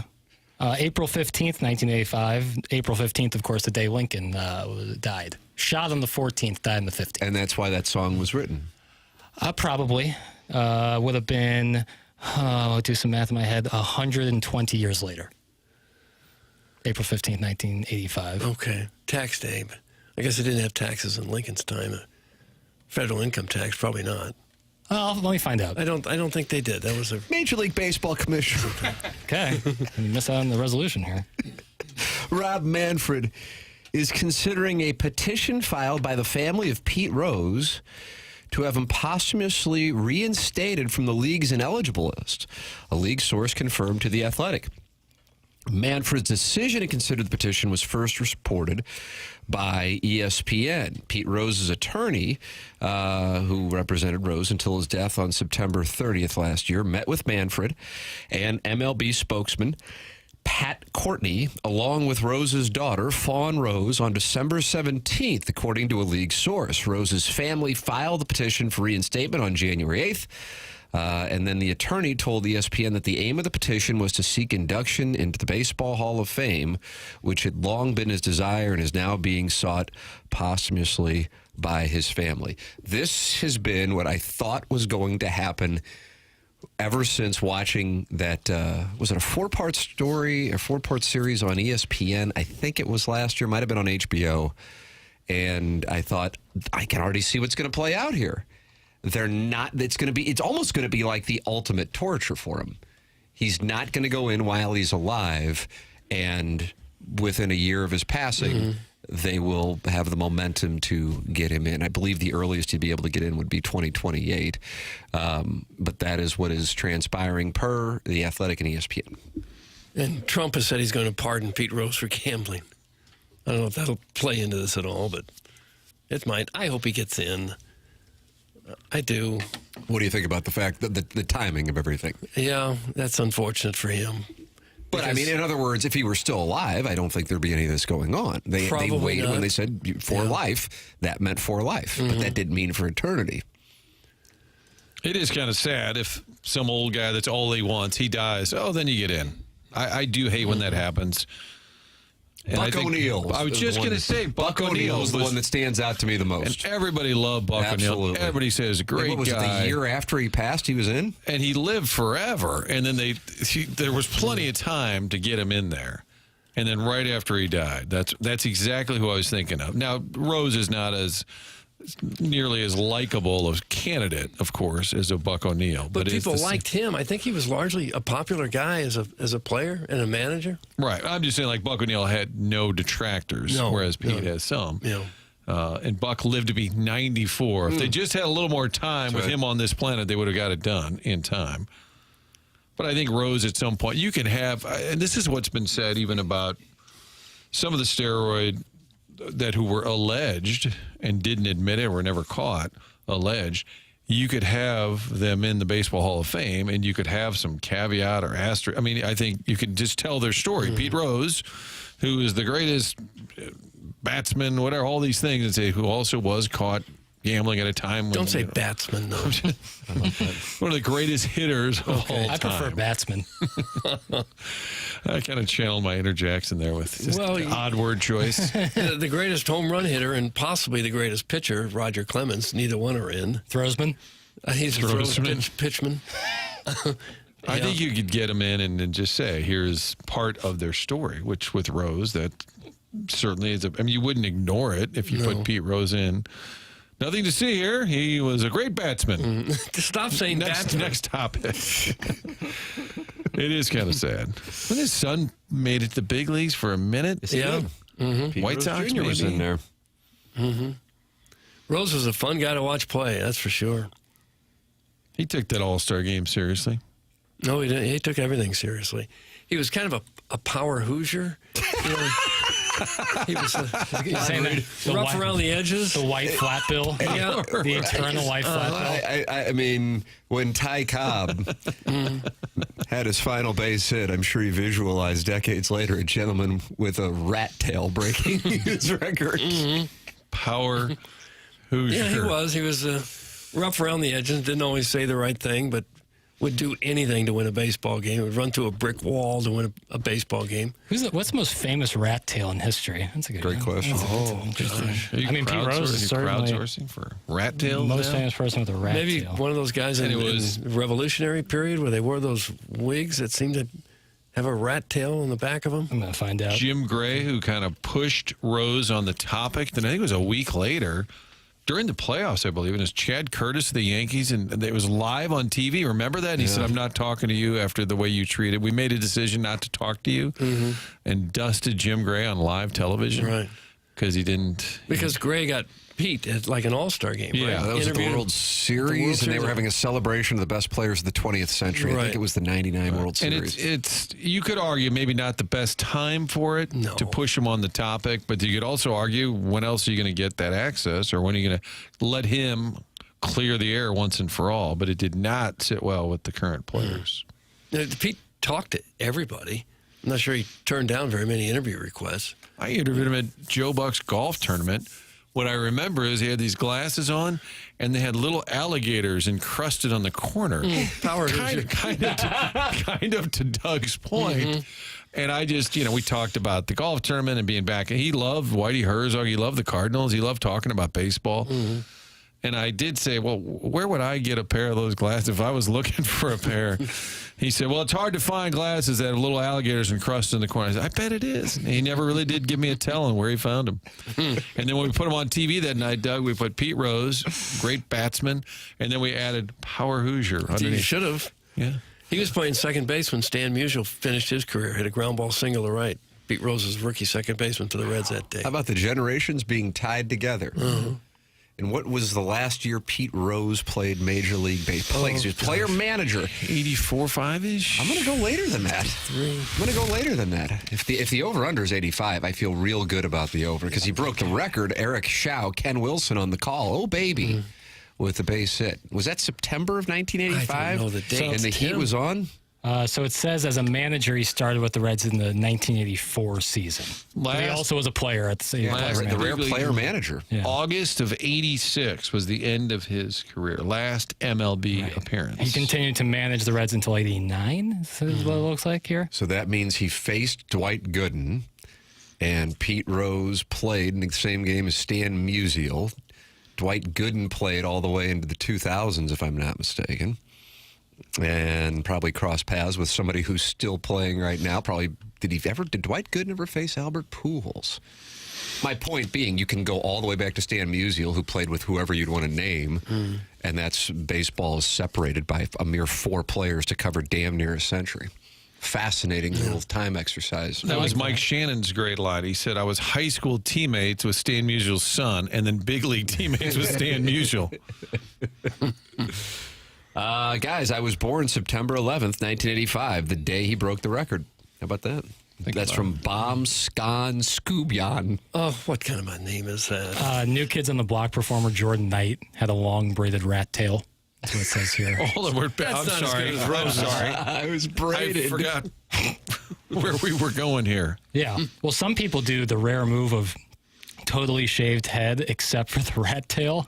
Yeah, that's usually like St. Louis Country Club. Sharp look. Yeah, so the one piece of hair they have is right at the base of their neck and runs down their back. We don't usually have to worry about male pattern baldness there right at the back of the head. What about on TV, Doug? Anybody locally have? I feel like that Jody Davis at Channel 5. No, Herb would not have been who would have been a good local candidate. Guys, there's an argument going on in the YouTube chat between Iggy and other listeners. What's going on? That's the Michelob Ultra YouTube chat. Chairman is just abstaining. Chairman just waved me off like Oz Hakeem with a fair catch. All right, I guess I'll have to go to the YouTube chat. You know, it's brought to you by Michelob Ultra. I don't know what the hell is going on. I'll get in there. Don Peepee says, "Come on, fellas, I'm gone for 10 minutes, and you're acting a fool. I'm going to be gone a month. We've got a sponsor now. Behave yourself." So Don Peepee is trying to restore order. What's he think? He's going to get PTO for not being in the YouTube chat? He's trying to restore order. That's all. In the world. Guys, Pete Rose was a Strodian level Hoosier. We can't shake it. He's in the YouTube chat, and then Tervis Parrish is saying that Pete Rose is a Strodian level. Iggy had a Vera Wang comforter, so that meant he wasn't a Hoosier. All I'm seeing is Iggy saying Randy Johnson. Oh, for the rat tail? And then he said batsman is cricket. And then Randy Johnson. Keep going. I don't see. I'm missing something. I don't know. The most famous person with a rat tail is Sigma Chi alumni from the University of Missouri, Brad Pitt. He had one while in college. That's from the 314. Really? Brad Pitt had a rat tail. What was it, the mid-'80s? Yeah. Someone said Benedict Arnold had a rat tail and a huge hog. Oh. I'm just reading. Benedict Arnold. Benedict Arnold's in there. Email in your thoughts on Benedict Arnold. Design, air, heating, and cooling email today, the morning after at InsideSTL.com. That comes your way in about an hour. And then you got BK and Ferrario coming your way at 11 o'clock. Tim, you started this whole thing by bringing up Pete Rose. It's your fault. Yeah. We're now talking rat tails, Iggy's YouTube war. Yep. Power Hoosiers. Power Hoosiers. Guys, Rose playing for the Expos is one of the most random things ever. That's from the 314. He had a brief stint with Montreal, right? Phillies, long time with the Phillies. 1984 with the Expos, before he went back to the Reds. And I think he made the All-Star team, started at like 4 different positions, which might be a record. He's a 17-time All-Star. Yeah.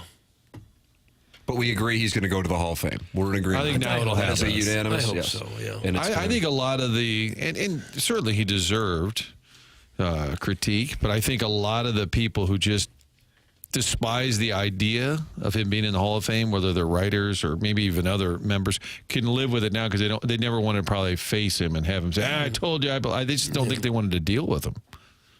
And now that's off the table. Yeah. Well, it's not like gambling is completely out of baseball now. I mean, they're showing odds of things happening during sometimes the game on the screen. You know, it's not the stigma that it once was, and there's no evidence that he bet that his team would ever lose. He bet for his team to win. Maybe his excuse should have been, I'm a Power Hoosier. Yeah. He should have come out and said it. Get involved on the program, 314-399-9646. Air Comfort Service text line. You're welcome to call in as well, 314-974-0101. The program is The Morning After. It's presented to you by Brown and Crouppen on 101 ESPN.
Doug, how do you like this one?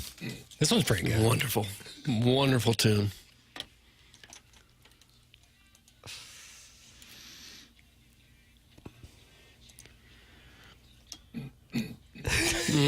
Gosh. Is this AI? No, this is American ingenuity right here, baby. Is it new or has this been around a while? This is an older one. Is it? Yeah, I went deep into the archives for this one. It's the morning after 9 o'clock hours, presented to you by Mark Hanna of Evergreen Wealth Strategies, online at evergreenstl.com.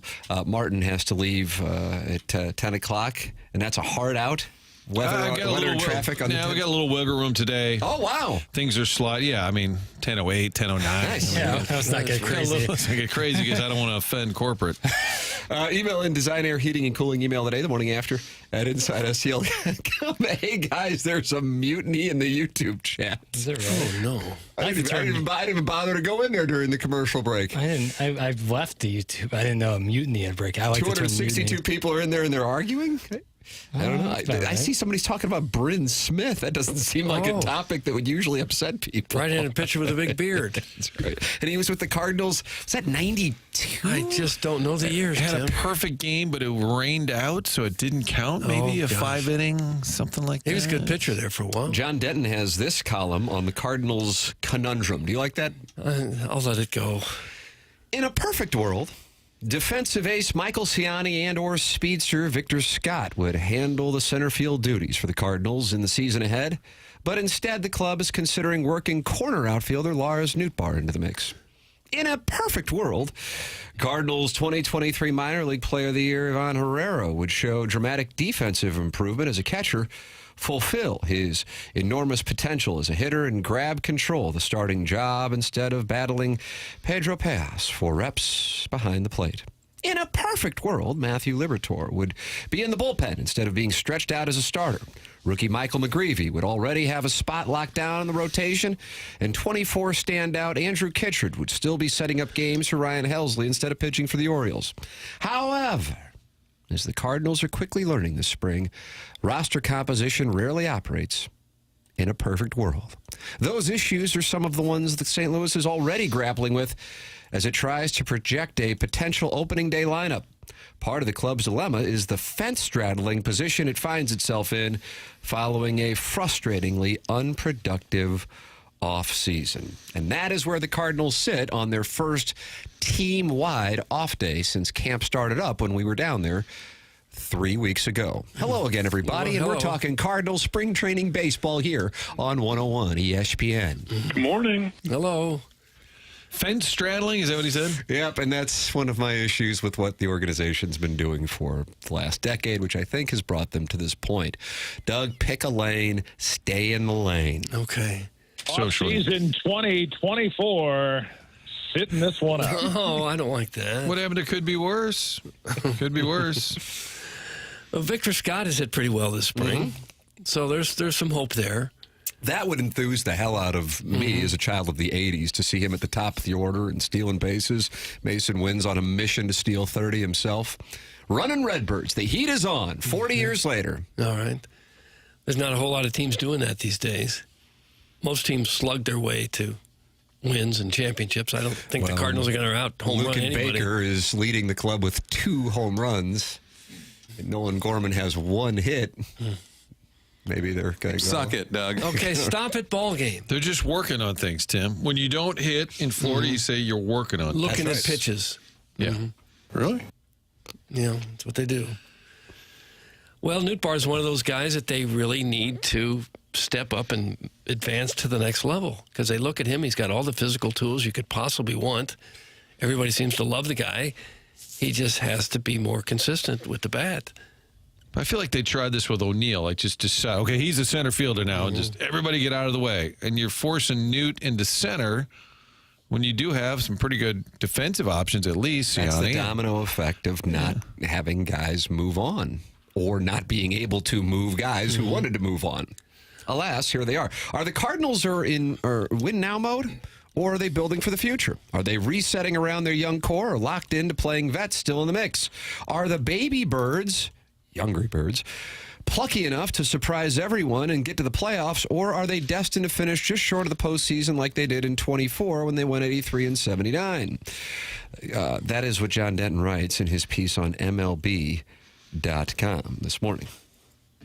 The thing about it is they're in a division, perhaps the most winnable division in baseball, and nobody's really taking it and running with it. And that's where the opportunity would come in, which I think makes the situation even more frustrating.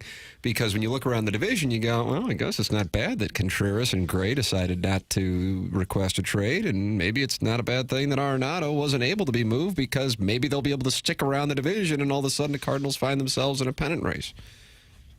And what if you trade Arenado during camp? How do you tell people that that's a good thing? Because you've said we're better with him here. They've said multiple times. They have backed themselves in the corner with their public language multiple times going back to December. And when they keep saying, "Wait, we're better when he's here. We're a better team when he's here." Okay, we've traded Arenado. So now you've just told me you're not as good as you were the day before. So what's the plan? Jordan Walden balloon party is on its way. Jordan Walden, don't blame him. Why does he get taken down in the shrapnel? Jordan Walden. Now I got to look him a picture of. Michael, would you say an outstanding job from Luke today? Outstanding job from Luke. This story from the Sporting News just posted 30 minutes ago. The Cardinals tried all offseason long to trade Nolan Arenado, but their chances took a major hit when Alex Bregman signed a 3-year deal with the Red Sox. Arenado's trade list was quite limited, as it only featured 4 other teams in addition to Boston. The Yankees were one of them. For much of the offseason, there have been links between Arenado and the Yankees, but the Yankees themselves have been hesitant to trade for him because of his contract. Despite this, Bleacher Report's Zachary Reimer believes that Arenado joining the Cardinals for their trip to Tampa to play the Yankees was him trying to showcase himself, and that a trade could still happen. And that could potentially get desperate for the Yankees, considering DJ LeMahieu injured his calf this past Saturday, and Giancarlo Stanton is also out for the Yankees. That, if it's going to happen, I don't know what other team would be most likely other than the Yankees in the month of March. My only chance to win my bet is the New York Yankees. Although they've said they're out of money. So yeah, they're out of money. They back themselves into that corner. Mm-hmm. They'd have to alter that. Although then they could appear to be champions to their fans. Well, we decided just for you guys, we're going to because you deserve. I mean, it's quite obvious at this point. Someone is being lied to. Well, maybe. I don't know. It's just not a very good vibe around the team right now to be going into a season, is it? I'll tell you what, I'm excited for this Brewers series. Well, there's not a lot of people excited about much of anything. What about the Twins series on March 27th? That, yeah, they get it rolling. It's going to be 75 degrees and sunny and sundresses galore. Hello again, everybody. Oh, look at that! Look at this, look at that! Well, if we can just get hot at the start of the year. You'll have Missouri with a Sweet 16 game that night, and then you'll have the Cardinals during the day taking on the Twins. Okay. Think about that, Doug. I'm thinking about it right now. Missouri and Illinois in a Sweet 16 game that Thursday night. That would be awesome. A little rematch action. Where would that game be played, Tim? That game is going to be in Newark. We have no idea where it would be. Because Illinois is an 8 seed and they beat Duke. Yeah. So they play where the Devils play? Right? I don't know. Yeah. Not what Let's wait till the season plays out. Yeah, I think wherever the Devils play. When's the next Lenardi going to drop? Tomorrow. Okay, so Doug will have all the answers tomorrow. No, we won't have any of the answers. bracketology comes out tomorrow. Just as we didn't have the answers when he released it last week, because everything's different now. Makes you say that. Well, they will be, because some teams lost, some teams didn't lose. Ah, yes, lose. Arnold Palmer Invitations this weekend. Lock in Min-Woo Lee at plus 8,000 to win, Doug. Oh, it's from Boozy. sakes. Are you going to go lock in Min-Woo Lee? I'm not going to lock in anything. I like Min-Woo Lee, though. Do you? He's got a nice mustache. I woke up yesterday morning. This is, I don't know why it wouldn't be a true story, but for whatever reason, I feel obligated to say this is a true story. And I'm like, Jake Knapp is going to fold up like a cheap 10 on Sunday. That's all I know. He was leading the tournament yesterday, and there were so many players within 4 shots, and I bet on everybody who wasn't within 2 shots all the way back to those who were 5 shots and back. And fortunately, it paid off handsomely with some guy named Joey Highsmith, who I bet on winning. And it was a lovely little treat, Jackson. Yeah. He folded up big time. I can't really speak after my hybrid situation. No, that video is out there. Yeah. Pressure does get to some of you, doesn't it? Yeah. I don't know what the deal is But there. Knapp shot a 59 in round one and still couldn't close it out. Yeah, I'll talk with him. I'll pull him aside. Yeah. And we Show can him your video and say, hey, it happens to the best of us. commiserate, you know. Misery loves company. Time to break out the Cardinals rancher hat, red jeans, and my custom-made Cards Sherpa jacket and Golden Goose sneaks for opening day just to get a mean side-eye from a Fenton who's witnessing wealth for the first time. Go put on your swimming shirt and Crocs and get back to Six Flags. Hey. That's from the self-made stay-at-home Ledoux mom. Gosh, don't make fun of a Fenton. It's a BFib check-in. There's some nice neighborhoods in Fenton. What do you think of a swim shirt? Like past the age of 7. What is a swim shirt? What is a swim it's like shirt? like one of those stretchy shirts. You usually put them on children with the little short sleeves or skin tight so that they don't get sunburnt. So why is somebody in Fenton wearing a swim shirt? Well, some of the chubby. I'll call them some of our larger Americans, red-blooded nonetheless, might want to cover up some hangage.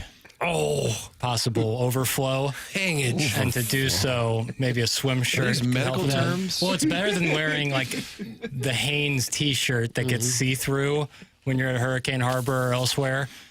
That's I didn't better. know about any of this. But a swim I shirt. feel like I'm learning something here. It's 10:08. Swim shirt past the age of about 7.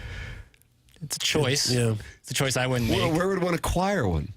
Like what are those Ron John surf shop, any of those surf shops that sell you an overpriced hermit crab down by a beach and a boogie board for $44.99. Do we have any of those around here? Probably not. What about on the shores of the River de Pere? We're about as landlocked as a place can be. But you know, like those surf Two shops. monster rivers flowing through our town. I don't know if that's accurate. And the River de Pere. Well, okay, like Alpine shop. I don't know. Why do you Well, eat no, the you said Merrimack? we were landlocked, and We do are have- absolutely. What do you mean? We got a giant river going through downtown. Mississippi, yeah, but What? I'm talking about. And I'm there's talking a about Missouri? oceans. Okay, you know, but we're something not that causes waves. landlocked. We've got water, pal. But people aren't surfing or boogie boarding on the Mississippi River. You don't like the old man. The Ole Miss Deep River. I have no problem with My Mississippi. home is over Jordan. Festus has the highest number of swim shirts per capita in the country, and then they all migrate to Destin in mid-March. That's from Mr. Licks. Are these data points accurate, or are these people just texting Maybe things in? the person has some sort of skin condition where a lot of sunlight can be detrimental. So I don't want to judge those in the swim shirt. I'm just saying that is a choice. You know, like no one cares if you got a big old gut. You know, let it fly, man. Let it fly. It's America. But does the diaper clash with the swim shirt? I think it would all fit. Okay. Yeah, I kind of wish I was wearing a swim shirt in that picture. I was a little heftier at that point. Just how morbidly obese were you? I was 25 pounds heavier than I am now. Really? Mm-hmm. Look at me now. What's the secret, pal? Yeah, I went on the fan page actually for the first time in a while. Like I go in there to look at member requests, but I seldom go in there just to look at what people are talking about because it's not great for me. And when it was announced that Dennis Gates was going to be coming on the show, Tim posted a picture of me holding a boat drink in Jamaica, and again, 25 pounds heavier. And somebody in comments, why are all the TMA producers in such bad shape? I was like, gosh. It's like, you know what? I was like, I'm going to give the fan page another try. Nope. That was it. And Abe that's the Simpson end. meme, taking hat on and off. I was like, all right, I'm out. No, thank you. I just saw on the YouTube chat, it said Judge Jackson is in session today. I'm not trying to judge people. I'm really not. You know, like I said, I'm giving you an out for the swim shirt. However, just know, people notice. And if you're wearing a swim shirt? Yeah, like no one would care. Like there are plenty of fat guys on the beach, you know. But the swim shirt stands out. Just let it rip, you know, unless you're like unkempt. Oh, unkempt. Yeah, like a lot of body hair, like a bear. Easy, bro. You got a lot of body hair, dude? Cut that off. Oh, Lord. Let's talk about it. Oh, he's showing us his chest. Richard Dreyfuss. Oh. You know, hair there. Richard Dreyfuss. That's your blink. Like in Jaws, when he pulls his shirt up and he's got all that chest hair. When they're showing off their scars. Yeah. Great Robert Shaw. Yeah, boy, he liked to drink. Kind of serves as like a little built-in swim shirt for me, though. Oh, does it? Hey, self-made stay-at-home Ladue mom, quit shaving those of us who wear swim shirts. Some of us have a lot of body hair, and we're pushing 50, and our hair is graying. That's from the 314, and he's not happy with the self-made stay-at-home Ladue Doesn't mom. sound like it. No. Shave your chest, man. Shave it, you know? No one's going to judge you. Martin, you said 10:08. It's 10:11. You've given us more, but I feel like we've given you something by getting to experience the first 11 minutes of the 10 o'clock hour for the first time and enjoying the swim shirt discussion. Yeah, I feel like it's really altered my whole day. Just this final segment. You don't go swim shirt. You let her. I don't have a swim pop shirt. the tarp off. To people that surf wear them, but they have reason but to. that's like a bodysuit. That's like a Okay. that's like well, a I'm full not into bodysuit, but yeah, I can see. they would wear a bodysuit Because it's cold. Pacific Ocean is cold. Perfect time. That's kind of a flattering look. The bodysuit. You know, I can trap in. Wear that instead of a swim shirt. Just go full bodysuit. Martin, good news. You're going to get paid off for sticking around because Big Al is on the Callier and Thompson phone lines. Big Al, good morning. You're on with Doug Vaughn. Hey, Vaughn, what's happening? Hello, Big Al. It's good to hear your voice again. How are you guys? Marty, what are you doing? You're late. I know, buddy. I'm late. Haim just texted and said, "What's the deal here?" Yeah, you're on. I'm running late for a blood draw now because you're usually out of there by 10. Now you got me running late. Speaking of hangage, that's why I called, and I'm 180 pounds, so you figure it out. But I tell you what, you go to Hurricane Harbor, it looks like dropping Alka-Seltzers in there when those fats get in there. Oh, and then the Baby Ruth factory kicks in, and you got to go. Oh. So how you doing, Tim? So the first part was meant for me and Doug. Now, Tim, you are being addressed. I'm addressed. Well, it's an honor to talk it over with you, Big Al. I tell you what, boys, you know my story, and I'm just glad to be alive, and I'm running around with a smile on my face for every reason in the world. So I'm on YouTube now, Timmy. I'm stepped up to the big show, and Williams Cancer Center Stage 4. That is you on the. We didn't know that was you in the YouTube chat, the Michelob Ultra. Yeah, it looked like I lost a fight with George Foreman, and that was my first injection, and that's when the cancer got mad, and then it's quickly left my body out of my face, and now I'm cancer free. Thank you, God, and thank you, TMA people. Wonderful news. All my buddy TMAs are back, and you know they all come up to me. And I was at Millwoods off of Dorset the other day, and a big old table of guys. And they're like, "Are you Big Al?" I'm like, "Yeah," and they were saying, you know, congratulations, and then they ordered me bleach shots, so I'm back, boys. Oh, now you know you're back. Hey, Big Al, when you get that cancer news, do you ring the bell? Because Chaser said he was superstitious, didn't want to do it, didn't want to tempt fate, but also he said he didn't do it because he was thinking of all the kids in the hospital that weren't going to get good news. Right. How did you... I didn't do it in St. Louis, Martin. I had to go to Cabo because, unfortunately, there's no money in the cure. Chaser, I'm in your corner praying for you.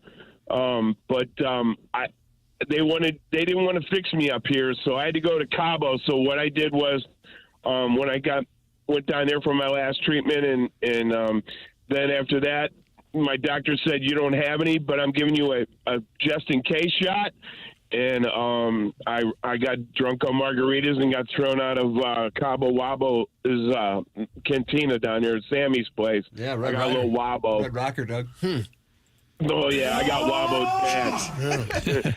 And then my girlfriend was in this shot. We come off this little deal where she went to a timeshare and told him no. And I said, you got the perfect person for you. And saying no, you say no more than anybody. So she got us free tickets to go on this all-inclusive boat ride and everything. We come off, there's a shop right there with diamond necklace, everything. She's in there looking around. I'm sitting out there. There's a federale across the way there with his little outfit on, his little machine gun, and she comes walking out. She goes, "Okay, let's go." And the guy comes running out of the owner's store. Hey, and I'm like, "What?" And he goes, "You got my necklace on." She tried to walk out with a $40,000 necklace with a federale looking at her, and I just looked over at him and I go, "Go ahead and shoot her. She's a thief. What the heck? You'll get away with it." So that's about it. I'm going to get my blood drawn for another situation. Not a bad one. I just got to keep my A1C down. So don't get excited, fan pinners. You ain't getting rid of me that easy. So. It's kind of sad that it's going to be said.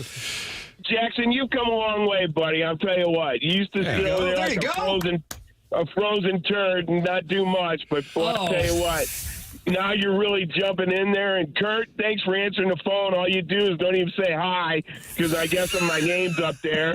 You just go up there and just click. I don't even get to say good morning to you. So good morning to you. So you guys have a good day. Love all you guys and fan binners. I'm back. All right, Big Al is back. How about that? There was like a lot of love, and then at the end he just started like taking people out one at a time. Nice little shoplifting story. Martin's going to go head on for the onboarding. We will have the 10 o'clock hour coming up. Yeah, I mean, what a reward. Send your emails in. Design, Air, Heating, and Cooling email today, 10:50 the morning after at InsideSTL.com. This is TMA, presented to you by Brown and Crouppen.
This is Action Jackson with a Sports Center update driven by Johnny Londoff Chevrolet and Johnny Londoff Autoplex.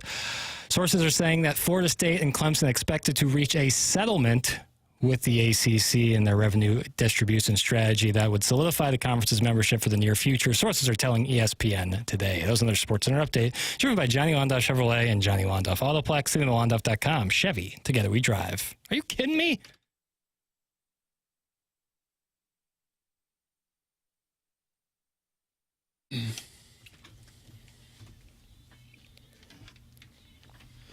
Leona Lewis, Bleeding Love, 2008? I don't know. I got 07 here, but pretty much nailed it. It was 07? Mm-hmm. And she didn't really do much else after this and was thought to be a rising star. Was she? I was thinking about this song in the bathroom recently, like when I just went to the bathroom. Clip it off. I beg your pardon, sir? I went to the bathroom and I thought of Bleeding Love for whatever reason. I was like, I'm going to play that. You weren't bleeding yourself, were you? Yeah, No. it sounds like you were trying to tell us something without saying it. No. And Doug caught on. Seldom bleed, but when I do, I make a big scene about it. Do you? Whine quite a bit? Kind of like Zoe Saldana's acceptance. Right. Mommy! Mommy! Oh, Lord. Jackson, gosh. Just because I enjoy movies doesn't mean I am the representative of all the stars. You have questions here for the 10 o'clock hour, a tribute to Balloon Party, and then we have the Design, Air, Heating, and Cooling email today. That's your Stiefel dossier on 101 ESPN's Morning After. Ladies and gentlemen, it's my pleasure to welcome to the program Zoe Saldana's representation, Jackson Burkett. No, I don't represent her. I have no problem with what she does, but I didn't represent her. Okay. Rick Pitino is on a comeback tour of all comeback tours. You see him wearing the white suit like the Godfather? It was a little ridiculous. I didn't see that. What a message sent to Seton Hall. Yeah. If you're Seton Hall and you see the opposing coach coming in a white suit, you know it's going to be a long day on the hardwood. Have you seen something like this, like a Rick Pitino coaching comeback in the past? And who do you think is another coach who can be on track for a similar comeback tour in the not too distant future? Dick Vermeil, though, completed it with a Super Bowl championship. Right. Rick Pitino's got the conference championship. Still got to get through Missouri, though, in order to win the national championship. Who else would be in the comeback? Calvin Sampson? A coach who sat out for a while and then came back and did well? Like Pitino left also in some form of, because Vermeil didn't leave in disgrace, but he was burnt out, and it was getting to him as a young man. Yeah, I don't think Tony La Russa is not he obviously took a break, but I'm talking about leaving in some sort of controversy or because you just were no good anymore and then coming back. Tony left on top. Did Bruce Pearl leave in controversial circumstances? In Tennessee? He kind of got thrown out, didn't he?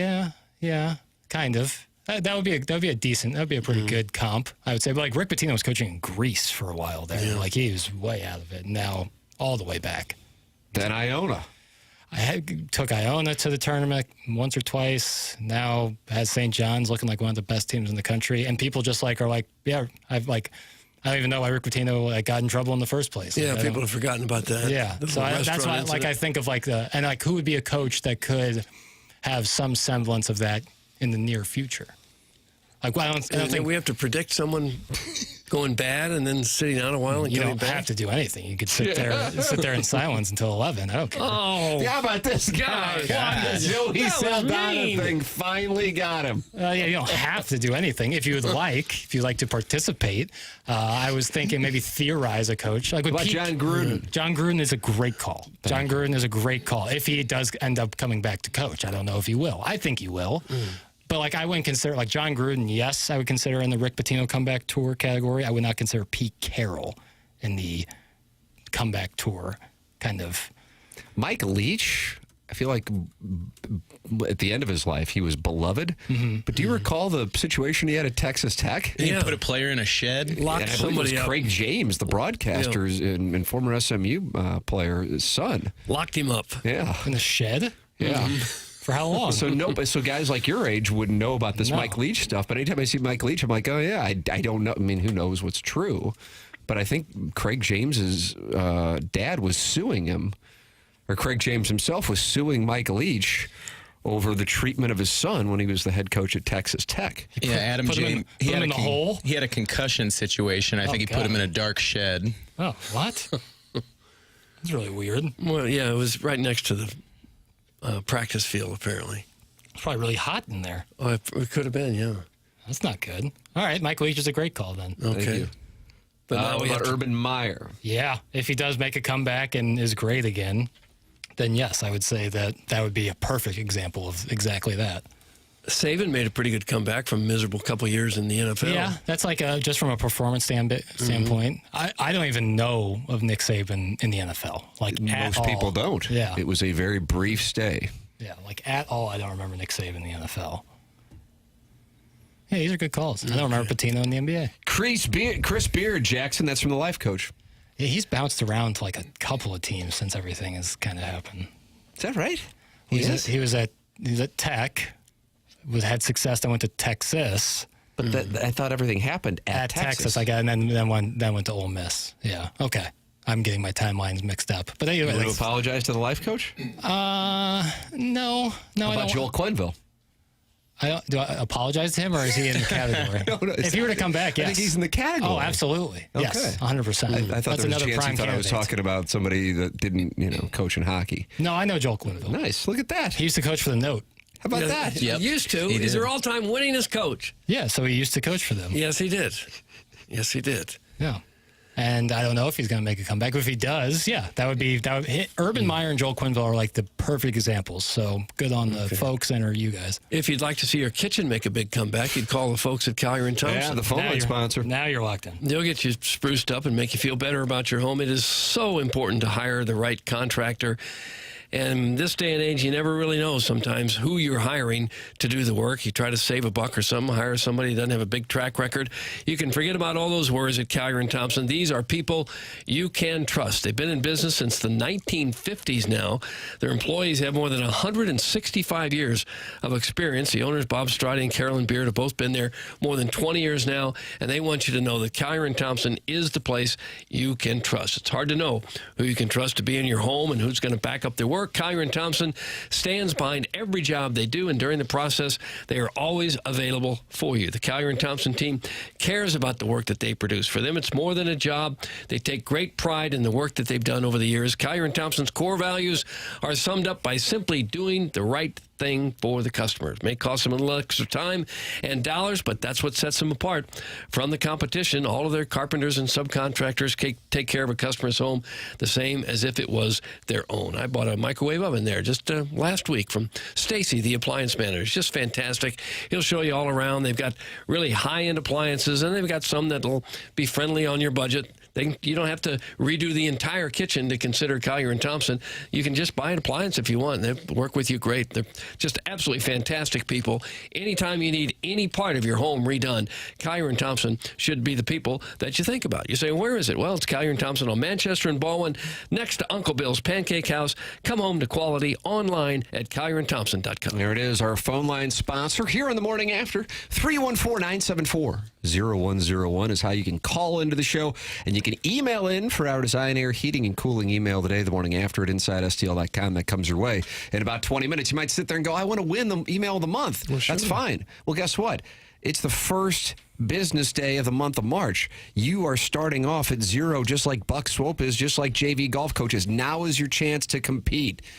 You know what? I'm going to incentivize new emailers. What are you going to do? I'm going to Venmo the winner $20. My own cash. My own cash. Really? To incentivize new emailers who are going, okay, I'll give it a run. Yeah, there you go. Okay. $20 to the winner today. In addition to what else, Jackson? Eternal glory. For an email win, get you eternal glory. That's correct. Yeah, you join a fraternity of the likes of the West County Turkey Baster. Yep. Eastside Jackalope. Eastside Jackalope. Uncle Carl's Double-Sided Nope. And then the self-made stay-at-home Ladue Mom. Yeah, Buck Swope, Misty Pops, the Grundlehorts, Maury and Little Jack. Yeah. The morning after at InsideSTL.com. That comes your way at 10:50. BK and Ferrario at 11 o'clock. This is TMA on 101 ESPN.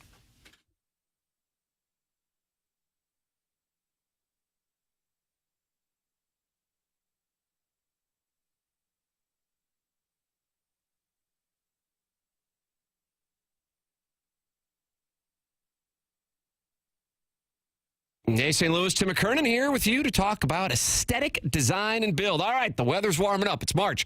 Let's get our outdoor living spaces taken care of. Let's do it with Aesthetic Design and Build, who've been building high-quality custom decks and outdoor living spaces now for over 30 years. Dan and his team have a showroom in Chesterfield Valley, and they walked me through all the different types of custom work they're capable of doing, from a full-on custom deck, adding on a pergola, or even looking to shade your covered patio with retractable screens. They really do have answers for it all. You can go online and see it yourself at aestheticdesignandbuild.com or give them a call, 636-532-5008, and let them know I sent you their way. They really are a design company that can think outside the box and offer unique solutions and designs for your outdoor living projects. It's Aesthetic Design and Build online at aestheticdesignandbuild.com.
Nolan Arenado got his eye back, cutting down the K's, listen for the crack.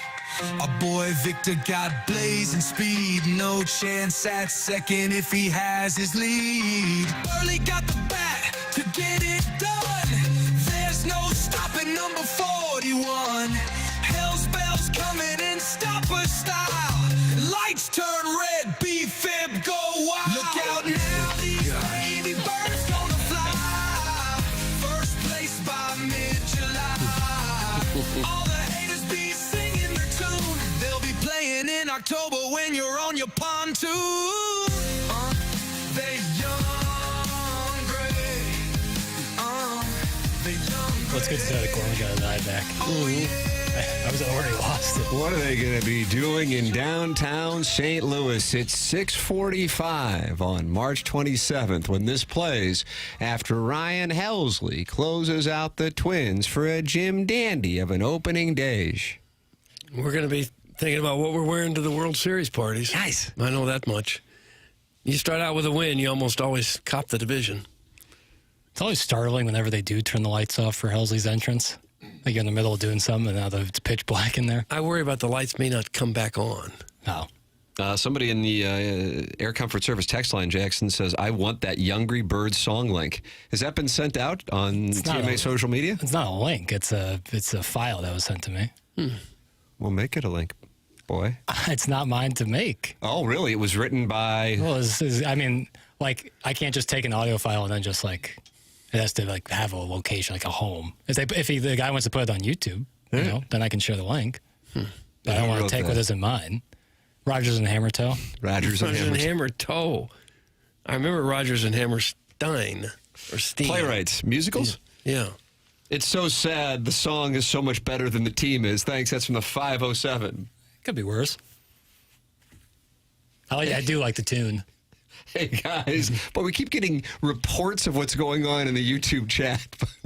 Chairman Kurtz shaking it off. Why do we need those guys, Invermectin guy is running wild in the YouTube chat. It's off the rails in there. That's from Big Tough Doug. That is our report from what's going on. It's ivermectin. Yeah, there was some ivermectin discussion in there. Was it 2021? We were talking about that last segment. Jeez. Plagiarize it, steal it, whatever. We need this song. That's Marcia's burner. If Marcia's burner says it. Yeah, right. I'll stop what I'm doing right now. God. Make sure it gets out. I want the people to listen to it all the time, but it's not also the worst thing in the world for this show to be the only outlet to hear the song. If you want to hear the song, you better listen. You also want people to be warm in the winter, cool in the summer, and that's why Design Air should be first and foremost on your mind if something goes wrong with your furnace or your air conditioner. Seth Goldcamp and his family have served over 10,000 customers since 1904. It's now a fourth-generation St. Louis business, and they are the longest-running TMA supporter and advertiser on the show, and we are very grateful for that. They're best known for their honesty and going above and beyond the call when they come into your home. I've had Seth and a couple of his technicians in my house to check out my furnace a few times. Super professional people, always clean, know exactly what they're doing. They take their reputation very, very seriously. Their website, easy to navigate with the convenience of online scheduling now. So for all of your heating and cooling needs, choose Design Air Heating and Cooling. You can find them online at designairservice.com. There it is. Ladies and gentlemen, the program's called The Morning After. It airs on 101 ESPN. Hunchback of Vaughn Castles. Jackson's disdain for musicals rooting in getting cut from Newsies freshman and junior year of high school. It's from Hunchback of Vaughn Castle. I don't hate musicals. The sound, Singing in the Rain is one of my favorite movies ever. Gene Kelly. Oh, yeah. It's great stuff. Did you ever appear in a play in high school? You got cut from Newsies? No, I never even tried out for a play. Although in retrospect, it probably would have been fun. It probably would have been tough with basketball and golf. Yeah. I need this song for my home opener party playlist, Jackson. Let's make it happen. That's from the 314. Sure, I'll do a lot of work for you for nothing. Here's what you do. Go podcast the segment. Okay. Do a screen recording on your phone. There you go. You'll have the video. You'll have the audio. Yeah, that's an option. I'm sure there's a way I can get it out to people. He won't have the whole song, though. I'm sure I can figure out a way to get it out to people. You need to just play it after the show and let him hold his phone up to your phone or however you're playing it out. He can hold his phone up to your computer that's playing it, and he'll have it that way. Well, that's an option. I think you just got talked down. You don't like the option. You just got talked down to. I saw it happen. I could no offense, but I could think of 5 different ways to get it on your phone. Record it on your own phone and then email it to him. I have the recording. I can just I could email it to anybody. Sure. I can turn it into an MP4 and post it that way. But again, I just don't, it's not mine. I didn't make it. You have to be inbred to think that song is worth listening to. I don't think so. Mr. Sider, you have to be your parents have to be related before they got married? I don't think so. Yeah, that's not fair. It's a good song. Yeah. Ivermectin is that center for the Illini, right? That's from coaches John and Dean Ellis in the Michelob Ultra YouTube chat. Smooth audio recording. Yeah, hold up your phone. That's from Ryan Crawford. He doesn't like Doug's idea. It reminds me of the days when you'd throw a cassette in your little boombox and wait for a song you liked on the radio and hit record right when it came on. Yeah, sure. Make a mixtape for the girl Coriezu who you like. But it worked, too, didn't Absolutely. The mixtapes worked? Oh, my God. When you're busting tables at Pietro's and driving a minivan? Yeah. And you would write on the little cassette holder, like in the little note section. For you, comma, girl. Yeah. You presented this to her Timmy. as a gift. And was she impressed by Let's it? go out on Friday or Saturday night. I can't. I'm busting tables and being sexually harassed by a 70-year-old man. Oh. But what are you doing on Sunday afternoon? I'll roll my minivan out there. Yeah. And that worked for you. Why are these listeners making Jackson do quote-unquote free work? I know some older producers that wouldn't fix the damn iPad or drops because it was, quote, free work. That's from Big Tough.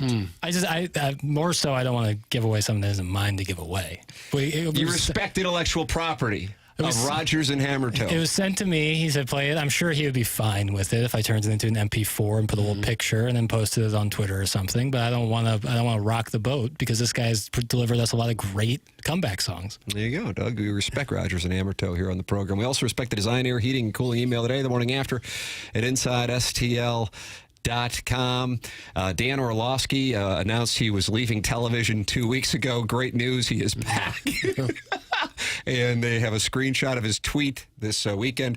What I just did to the lunchtime YMCA Open Gym hoop run in Westport, Connecticut was legendary. And that's what they're talking about right now as Dan Orlowski is back. And that delights me because he announced he was leaving television, kind of like Hank Kingsley and the Larry Sanders Show. A lot of I'm leaving, and then they would bring him back.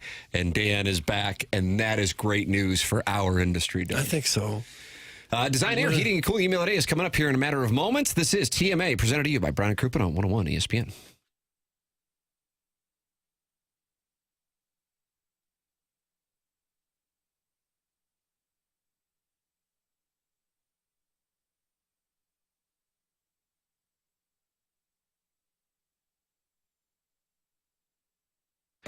Moritz Reusch Jewelers, online at ninjabling.com and located on the 15th floor of the Tower Building right across from the St. Louis Gallery at 1034 South Brentwood Boulevard. Check them out and you will be so happy that you did. I've gotten to know the family, checked out their offices and their facility right there on the 15th floor. And what stands out to me is having bought jewelry and knowing what that process is like, the privacy and the family customer relations that they practice at Moritz Reusch are going to make you comfortable in that experience. You have a budget, they're going to stick to your budget. No twinkle lights. They're going to work within your budget. You can check them out on Facebook and Instagram. It's Moritz Reusch, online at ninjabling.com. On the 15th floor of the Tower Building, across from the St. Louis Galleria at 1034 South Brentwood Boulevard, and online at ninjabling.com. If you are in the market for jewelry, go to Moritz Reusch online at ninjabling.com.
This is the morning after, and it's 101 ESPN. Tim McKernan, Doug Vaughn, Jackson Burkett, Chairman Kurt filling in for Martin Kilcoyne while he's experiencing this 5-month onboarding process. Doug, it's month 5. Okay. Takes a while. Things don't happen overnight. We have the Design Air Heating and Cooling coming up, EMOTD coming up, and then BK and Ferrario at the top of the hour, followed by the Fast Lane from 2 p.m. to 6 p.m. Blues with a day off today and tomorrow. They are already in Los Angeles. And, Doug, you say they got to get 4 points before they head back to St. Louis before the stop in Pittsburgh next week. 4 out of 6. Got to have it. I think the wins have got to total either 14 or 15 to make the playoffs, so whatever you have to do to get to that number. There you go. Well, you can lose games and pick up points. Oh, yeah, you can pick up 1 point. Yeah. But they're going to have to probably get to 93, 94 points. Would agree with you. And with the teams all competing against each other, 4 or 5 teams in the mix, this is a critical week for the Blues in particular because Friday is the trade deadline. Joey Vitale with us on that Friday. Chris Kerber with us on this Monday. You missed the conversation. You can go back and podcast it via the Schaefer Door Company podcast. Schaefer Door is online at schaeferdor.com, and they set up a number specific for TMA listeners at 636-782-3608. That's going to give you the quickest response time. They service all kinds of garage doors for service and new installs, and they have Monday morning standby service for the doors that break over the weekend. They also service commercial doors, so if you run a business or warehouse with big, tall doors, Schaefer's experienced in these types of jobs. Go to schaeferdor.com, SCHAEFER door.com, or call or text 636-782-3608. Schaefer Door, a CHI overhead door dealer. Design Air Heating and Cooling email today. Coming your way next. This is TMA 101 ESPN.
This is Action Jackson with a Sports Center update driven by Johnny Londoff Chevrolet. Johnny Londoff Autoplex. Blues are off today and tomorrow, taking on the Kings on Wednesday, right here on 101 ESPN. Pregame at 8:30, puck drop at 9:30. That was another Sports Center update driven by Johnny Londoff Chevrolet and Johnny Londoff Autoplex. See them at londoff.com. Chevy, together we drive. Are you kidding me?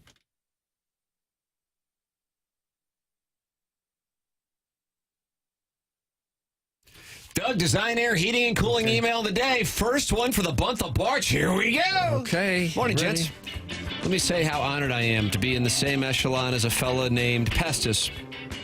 I do want to take this time to go ahead and clear up a couple things. First off, Doug, I am a 37-year-old female.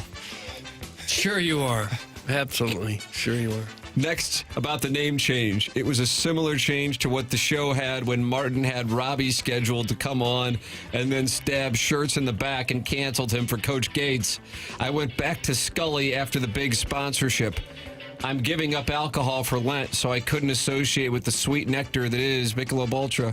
Speaking of which, can't wait to get some of Doug's nectar spread over my bread. Okay, that's If enough. Being Who is it, Tim? 37-year-old female isn't your cup of tea. I also identify as a 37-year-old WDW, which stands for whatever Doug wants. Got to get going now. Helping Brother Boone with a bathroom job.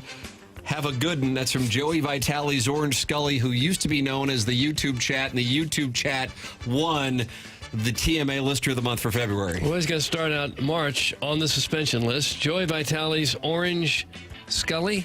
Orange what? Was it the spread it on my bread line? Yeah. He's been suspended a period of 2 days' time, and his name, as we speak, is going into the suspension logule. Not where you want to find yourself in early March. Dear almost as good as Riz show. How about that? That's kind of a compliment. W. I have no idea what I'm emailing about, but I do know you guys didn't spend enough time on Adam Sandler and his 5v5 tournament last night. Get your crap together. Sincerely, Kyle, the best quarterback in St. Louis. Kyle, the best quarterback in St. Louis. He's new. Morning, boys. Rookie Ryder. See, we brought the rookies in today. Yeah, there we go. Morning, boys. Rookie Ryder here. I got this one Mick Ultra YouTube chat. Today is TMA Baby Day. Tim may have conceived a child during the show using his Irish length, but I dove deep to the bottom of my McKernan, mom's real maiden name, heritage, to pull a patchy stash out of the gene pool. Ronan Oliver Paul Well, 7 pounds, 13 ounces, was born at 8:30. He will represent TMA for generations to come. By the way, Jackson, it's the Yorny Cardinals team. Just ask Newt how much plowing he was doing at spring training. We will turn this team around in 2046 with the best rookie class in decades. Love the show. See you tomorrow, boys. That's from Kermit the Bong. I'll be darned. Kermit the Bong. He's new. And it's 10:59 and we have to land the plane. We have to have a winner out of that? We have to have a winner? Sounds like you weren't impressed. I guess I'll go with Kermit the Bong. Really? I'll go the quarterback guy, Kyle. Oh, I like the Scully. Well, he got suspended. God, that puts me to the test. I will go with Kermit the Bong. Oh, okay. Congratulations, Kermit the Bong. You have won the Design Air Heating and Cooling email of the day and $20 from me. Nice. You can put that into the $5.29 for the young tyke. Congratulations. $20 you ever got? All right, time for us to go. BK and Ferrari are coming up next. For Jackson Burkett, Chairman Kurt, Martin Kilcoyne, my brother Kevin, Douglas Evan Vaughn, and Tim McKernan. This is Bet the morning after, presented to you by Brown and Crouppen on 101 ESPN and the TMA STL YouTube channel.